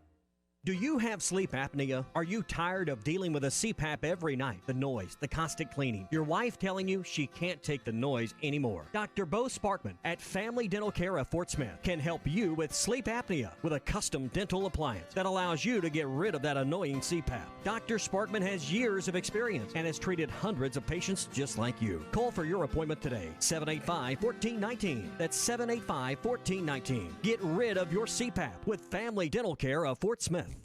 Metal Mart offers high-quality prefabricated metal buildings, metal roofing, custom trim shop, carports, and more. They strive to be a company where contractors as well as do-it-yourselfers are welcome. Metal Mart assists you in calculating the materials needed to complete your project, all at a rate you can afford. Stop by 7320 Highway 271 South in Fort Smith or call 648-3342. You can also catch them online at metalmarts.com. Metal Mart, the right material for the right price. It's hot tub season, so why not invest in your own backyard oasis with Burton Pools and Spas? Hi, Tommy Kraft here. There's no better way to relax after a hard day at work or a rough workout at the gym than with a hot spring spa. And right now, Burton Pools and Spas has everything you need. Hot tubs starting as low as $28.95, and these prices include delivery, cover, and startup chemicals. Hot tubs are great for reducing stress, those achy muscles that won't go away, and helping you get a better night's sleep. Also, check out the Endless Pool Fitness Systems with Burton Pools and Spas. A great way to swim year-round and stay healthy in your pool. Ask about it at Burton Pools and Spas. Also, look at the great end-of-season deals on pool accessories, big green eggs, and outdoor living furniture. Burton Pools and Spas in Springdale and in Fort Smith, and online at burtonpools.com. Burton Pools and Spas, they're your source for backyard fun. Get ready for the holidays now. Hurry into Metters Lumber True Value for the items you need for entertaining family and friends. Right now, a 6-foot folding table is only $39.99. The table is lightweight and folds in half for easy storage. Plus, the easy carry handle makes transporting a breeze. And complement your table with all steel folding chairs. They're just $11.99 each. At this price, why not get enough for extra guests? Pick up these bargains of the month today while supplies last at Metters Lumber True Value. This is ESPN 95.3.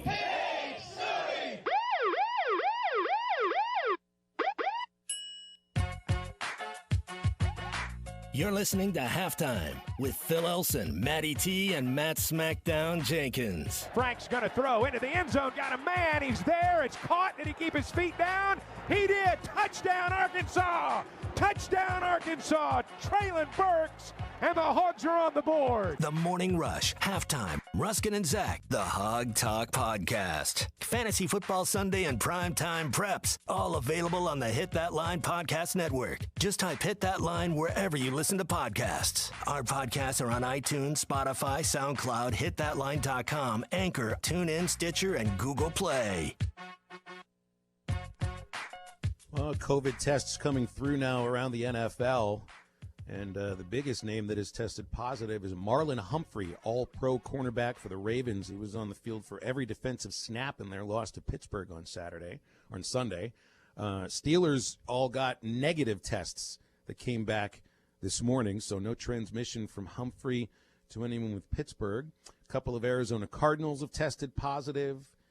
A.J. Dillon of the Packers is out Thursday. And the Browns, who are off this week, are going remote. Players have reported some symptoms.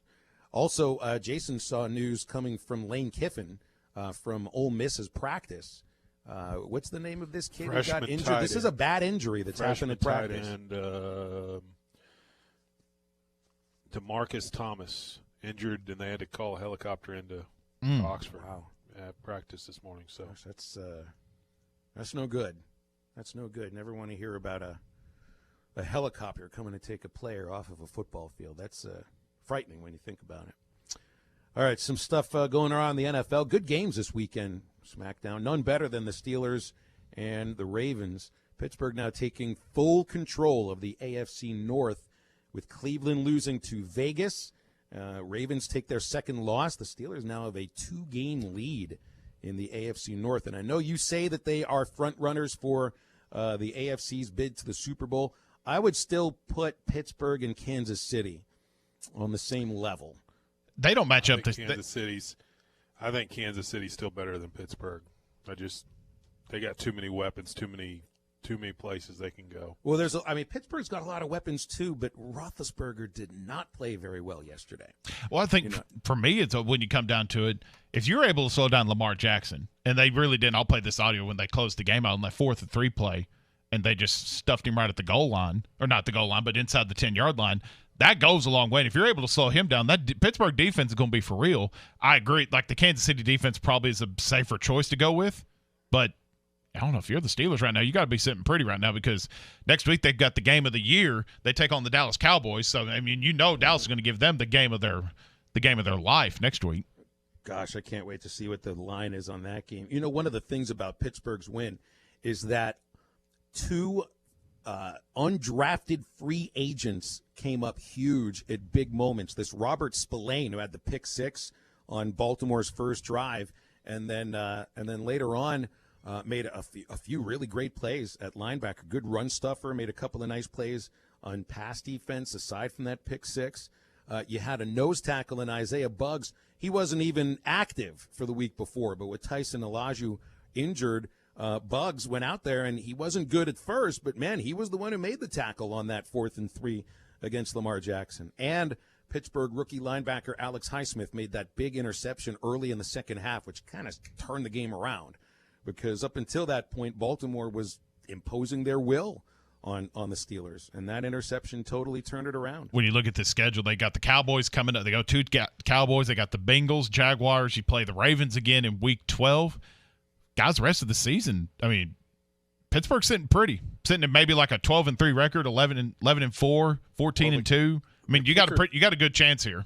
The kicker's going to be who has home field advantage, right, out of those 2 teams when it gets down to the AFC Championship. Understood. I don't know, though. I mean, Pittsburgh's gone on for wins at Tennessee now, at Baltimore, 2 tough places. Tennessee's showing they're not as good, though. I mean, I'll give you that. Will it be? It's going to be those 2 teams unless something weird happens in the AFC Championship, and it's who has home field advantage. But does it even matter? I agree that home field matters, but in a year like this, because there wasn't but 3,000 or 4,000 fans in Baltimore yesterday. Now, granted, it was raining and it looked like it was storming a little bit too, but I just wonder how much home field will matter this year, other than the travel aspect of it, of having just, if Kansas City has home field, Pittsburgh going to Kansas City. Other than that, I don't know how much I'm buying into like the fans making it a difference with home field advantage. I think playing Kansas City is going to be awfully difficult no matter what city you're playing them in, whether it's KC, Pittsburgh, or wherever the Super Bowl is being hosted. That's just a really, really, really good team. And right now, I still would put them ahead of Pittsburgh, just because there's something about. Look, I think Roethlisberger is a great quarterback, and the team kind of lives and dies by him. But I don't know. Right now, I would trust Patrick Mahomes over Roethlisberger if you're just looking at head to head. You know, there's nobody better than Mahomes right now. Nobody better. All right, what else you got here? So, by the way, SmackDown, there is no betting line on Pittsburgh and Dallas just yet, because Vegas doesn't want to insult any of the Cowboys fans on Monday. 20 points at least. Now, I'm so excited for this game. I'm so excited for this. It's going to be so ugly. It's going to be so ugly. I mean, when you got it, I agree it's going to be ugly. But the Cowboys looked. Oh well, never mind. I ain't going to go down that road. No offense. Have you started a plan for your segment? How bad are the Cowboys later on in the week? Yeah, we're just going to replay losing to the Eagles 23-9. I mean, it doesn't matter how bad their defense is. Their offense is worse right now. They've got all these weapons, and they have nobody to get the weapons. That's what blows my mind about this whole team, because losing Dak hurts, and that's going to be the biggest story of the year. Losing Dak, I mean, it is what it is. You still, though, when you have Ezekiel Elliott, Amari Cooper, that talented receiving core, offensive line, it doesn't make sense. Garbage. You're right. It doesn't make sense. And hell, preseason, this team was picked to win the Super Bowl. I think A.J. Hawk on Pat McAfee's show picked the Cowboys to be in the Super Bowl. What the heck was he thinking? If they had the and healthy and not retired, Dak's not hurt, they can make plays offensively. You just look at what he did passing the football before his injury. The problem was their defense. They had injuries on their defense, guys just out of position, and it doesn't really – I mean, they might not win another game. Oh, no, we already went through that last week. They're not. They will not be winning another game, but at least they won't be the Jets, who are going to be 0-16 this year. But if you were the Cowboys, you let Dak go, draft Trevor Lawrence. Now I think Trevor Lawrence might stay in school another year just so he doesn't have to go play for the Jets. Hey, if that's his mindset, more power to him. I wouldn't want to be playing for that franchise either. They're not. Here's another thing we need to wonder: like, how long does Adam Gase hold on? How can they continue to keep him as a head coach? He won't be there next year. I don't know. Of course not. I don't know. I don't see how he's held on to this point. They're on pace. What good does it do to do it now? The Jets are on pace to finish with the single worst point differential since the NFL merger. Go ahead and fire him and make Dow Loggins the interim head coach, right? That sounds like a thankless, joyless job, doesn't it? Couple of really big upsets, though, man. And I would not have seen the Vikings upsetting the Packers the way that Rodgers has been playing. And the Packers looked like they might be unstoppable. And the Vikings just were the better team. Was a team that had totally lost their identity and trade away a couple of players that they had signed to bolster their defense, and then they go on and upset them 28-22. And the Bengals over the Titans, now they've come close. The Bengals have come close a few times. That's a team that might be a little bit better than their record. But now for Tennessee, 31 points for an offense that has been hit and miss. It's 2 losses in a row for a team that was, being celebrated as this old school smash mouth defense oriented team. But you can't lose to the Bengals, if that's the case. Good teams don't lose to the Cincinnati Bengals during years that they're playoff teams. Give credit where it's due, though. Joe Burrow, 2 touchdowns at 249 yards passing. I mean, he showed up big time when he needed to, and it almost seems like Tennessee's just turned into a one-trick pony. If you can stop Derrick Henry, you're going to win this ball game. They didn't throw enough to A.J. Brown yesterday. That too, yeah. And then what else here? What else? The Bills and the Patriots. This is something I'll get into later on and change my mind. So the Pats obviously are not as good without Tom Brady. Does this really mean that this lessens Belichick's legacy? No, it doesn't lessen it. No. If I'm him, I retire after this season, though. Just go ahead and retire. They're never going to be what they were. That dynasty is over with. That team's over with. They might win the AFC East because it's bad. Well, the Bills actually are halfway decent this season. They are when Josh Allen's on. But I think he just needs to hang it up and go do whatever Bill Belichick does for fun. You mean he has fun? I think he has fun. He buys cut-off sweaters. Hand the reins over to his son, who's got a worse haircut than anyone else in the NFL outside of Mark Davis. 877-377-6963. One more segment coming up here on Halftime. And it involves an interesting odd couple. You get the Bucks visiting the Giants for Monday Night Football tonight. Who do you think is going to be hanging out at Tom Brady's house watching the game with Giselle and the kids? None other than Antonio Brown. Imagine what that scene would look like. Right back to wrap up the show with a cherry on the top. Is your Arkansas home at least 10 years old and served by OG&E? OG&E is offering Arkansas customers a no-cost-to-you program to increase your comfort and lower your bills. A trained crew will perform an energy audit at no cost to you, and if your home qualifies, their crews will install measures that can include attic insulation, LED light bulbs, weather stripping, advanced power strips, smoke alarms, carbon monoxide detectors, and much more. The services provided through this program are at no cost to you for qualifying homes. If you or someone you know could benefit from home weatherization improvements, call OG&E today at 800-272-9741. That's 800-272-9741. Deer hunters, it's prime time, and the Deerwoods are the place to be. Jelco Outdoors has all the supplies and gear to make your hunt one to remember. Men's, women's, and children's boots and clothing to keep you warm and dry. Tree stands, scents, calls, safety vest, firearms, archery. Jelco has it all for you. Best of luck to all hunters. Stay safe, and remember, a great hunt begins at Jelco Outdoors, 4600 South Zero in Fort Smith. Breen RV in Van Buren is having their last sale of the year. Despite COVID-19's best effort, we are still getting in new trailers in weekly, and they are marked down as soon as they hit the lot. Browse Breen RV's selection of Forest River, Dutchman, Thor, and Coachman products and pick out the best fit for you. You can buy with ease knowing that your new purchase comes with free maintenance for life. Once you're ready to hibernate for the winter, bring your camper into us for deluxe winterization specials starting at just $99. Breen RV will work on all makes and models, and don't forget that all their accessories are installed for free. The Breen RV Center in Van Buren, your friends in the RV business. It's Truck Month at Randall Ford, and you'll find clearance deals like never before. Stop in today and check out the largest inventory of F-150s in the area, with savings up to $15,000 off. But it doesn't stop there. How about $4,750 retail customer cash on a new EcoSport SE or SES? Buy today and we'll deliver your new purchase right to your front door. Shop the #1 brand in America, Randall Ford, 5500 Rogers, or online 24/7 at randallford.com. The 4th oldest Ford dealer in America. Are you ready to take the next step? Want to make real money? How about averaging $2,800 per week? United Welding Institute is accepting new students to shape into high-paid career welders. Graduates of United Welding Institute find great-paying jobs in the oil field, power plants, refineries, pipelines, and more. United Welding Institute in Pottsville, Arkansas has been training professional field-tested welders since 2013. Change your life and call 479-968-3390 or visit UnitedWeldingInstitute.com. This is Brett Good, former Razorback and Super Bowl champion with the Green Bay Packers. Everyone loves to be on a winning team. That is why I have joined Henderson Phillips Employer Solutions. Henderson Phillips can help you tackle all your employee benefit, health insurance, and staffing management solutions. Plus, I can help you with any commercial or personal insurance need. Come join my team at Henderson Phillips. Call me, Brett Good, at 479-651-2292. That's 651-2292.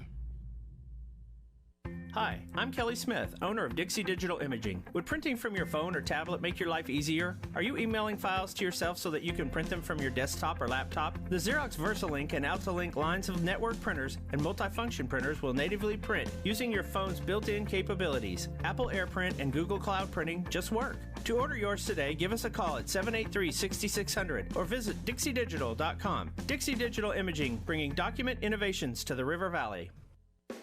Hello, sports fans. I know you are ready for sports. This is Sherry Traylor with Floyd Traylor Honda, and we have been proud to be your local hometown dealer for over 43 years.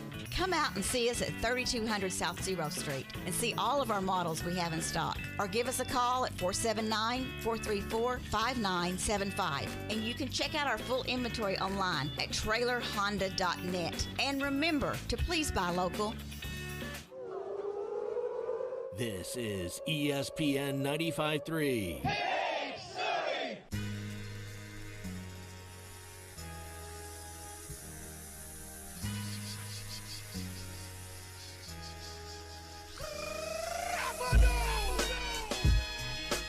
You're listening to Halftime with Phil Elson, Matty T, and Matt Smackdown Jenkins. 42-24. Boyd gets the call left side inside the 5. Touchdown, Arkansas. Rocky Boyd with his second rushing touchdown. The Hawks find the end zone again. Find us on 99.5 and 1290 in Northwest Arkansas, 95.3 in Fort Smith in the River Valley, 96.3 in Hot Springs and Central Arkansas, 104.3 in Harrison and Mountain Home, and everywhere on hitthatline.com. And I stay under you fighting, plus I'm storming on you chumps like I'm thunder. Make sure you head over to hitthatline.com. Anytime now, we'll have the Sam Pittman Zoom press conference uploaded. It was up there at 12 o'clock in the afternoon. I'd appreciate this line talking about trying to show recruits atmosphere without them attending games. And Pittman's quote is, hard to sell atmosphere right now unless you're at Texas A&M. Then you have a great atmosphere. 27,000. I did enjoy Taylor Zarzer's.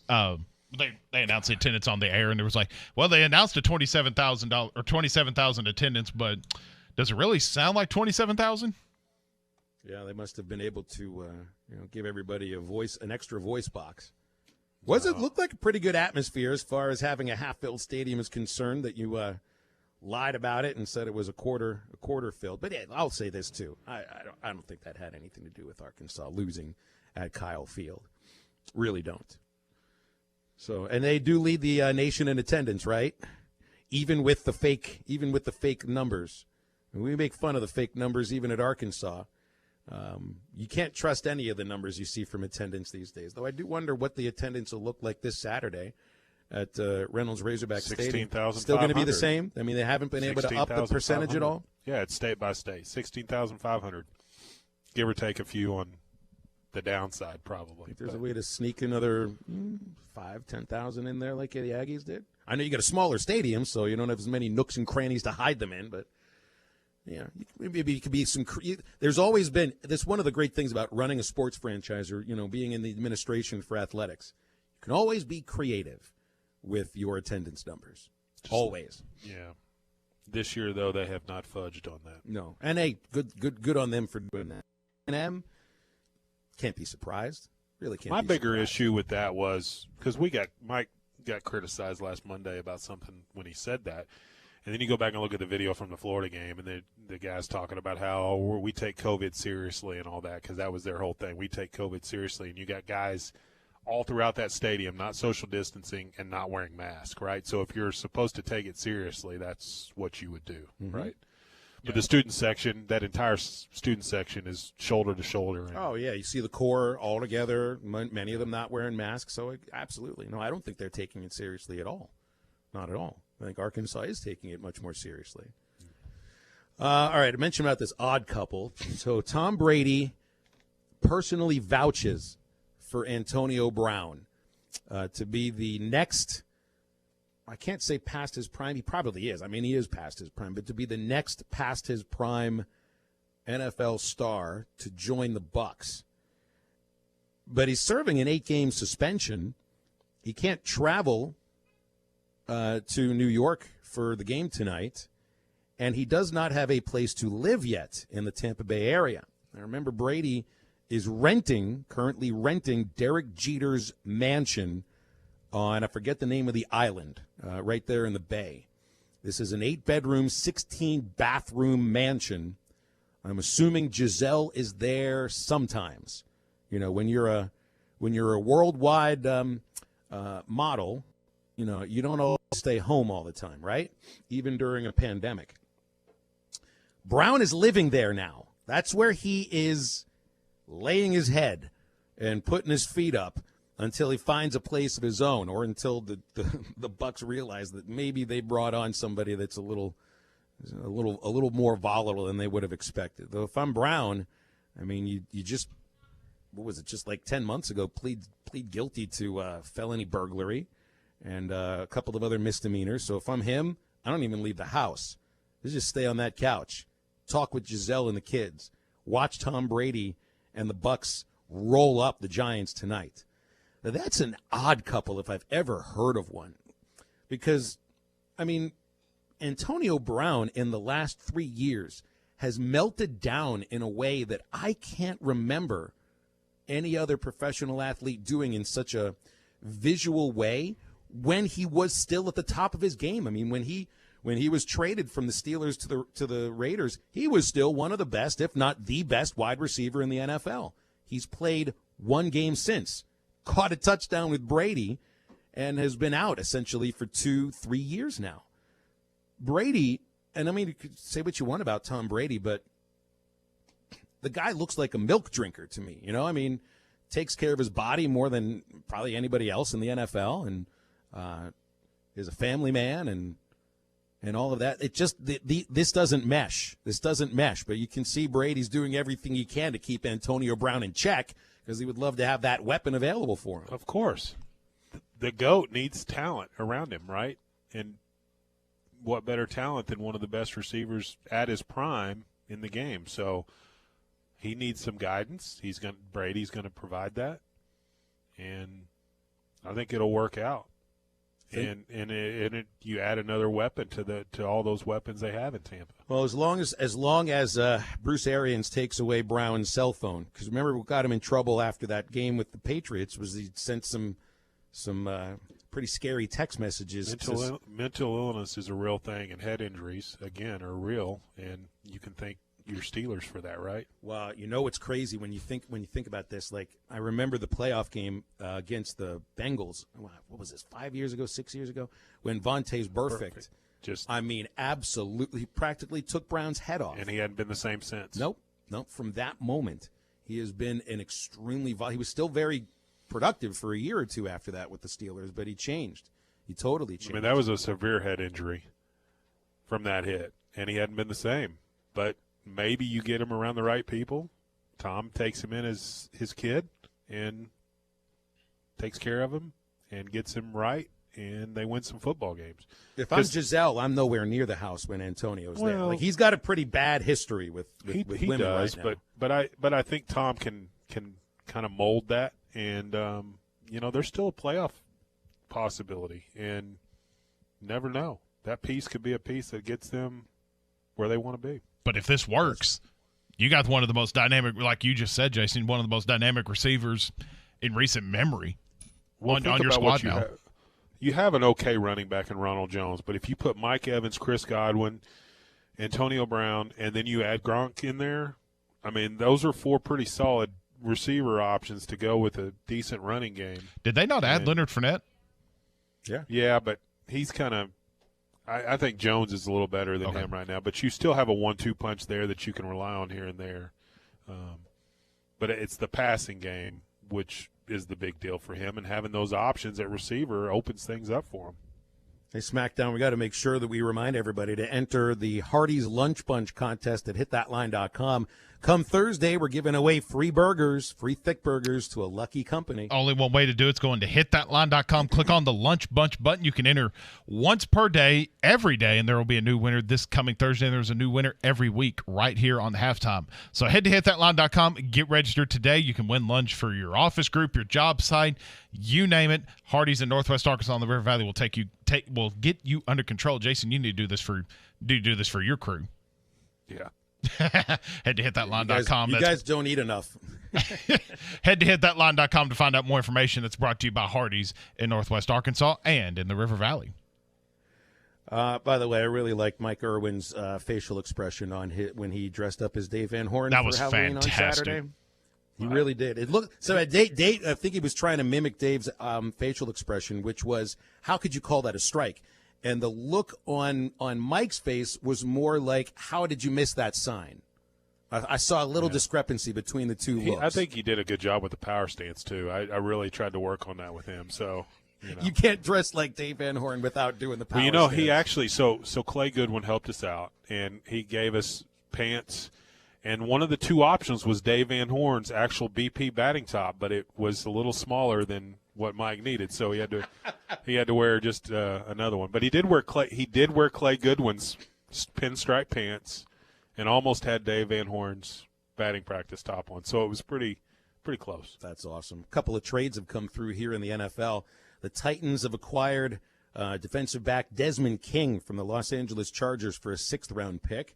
The 49ers have traded linebacker Quan Alexander to the New Orleans Saints in exchange for veteran linebacker Kiko Alonso and a conditional 5th-round pick.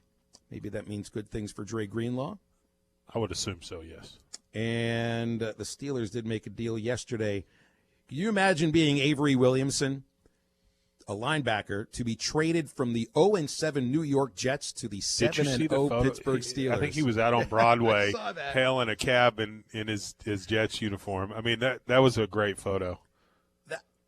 It's like, how did you pull that off? Did you? Because the Jets play in, where's the stadium? It's in Jersey still, right? It's in New Jersey. Yeah. So that's somebody who obviously figured this last time I wear this uniform. So I did love that photo. All right, that's it for your halftime for this Monday. We appreciate Jason for being with us for these 2 hours, and Connor O'Gara from Saturday Down South. Tomorrow we've got Nikki Chavanel from Rivals to talk about the recruiting trail for Sam Pittman, and, of course, Eric Musselman and the basketball team, which we are now officially in the month of the start of basketball. And we don't have a schedule. No, we don't have a full schedule yet. I know Eric Musselman told the paper the other day that it's that close to being finalized. I think the same situation with the women's team, so it's almost crossover season, whatever that means during the COVID pandemic. For SmackDown and Matty T, appreciate you tuning in today. I'm Phil. Now get up, get out, and get better.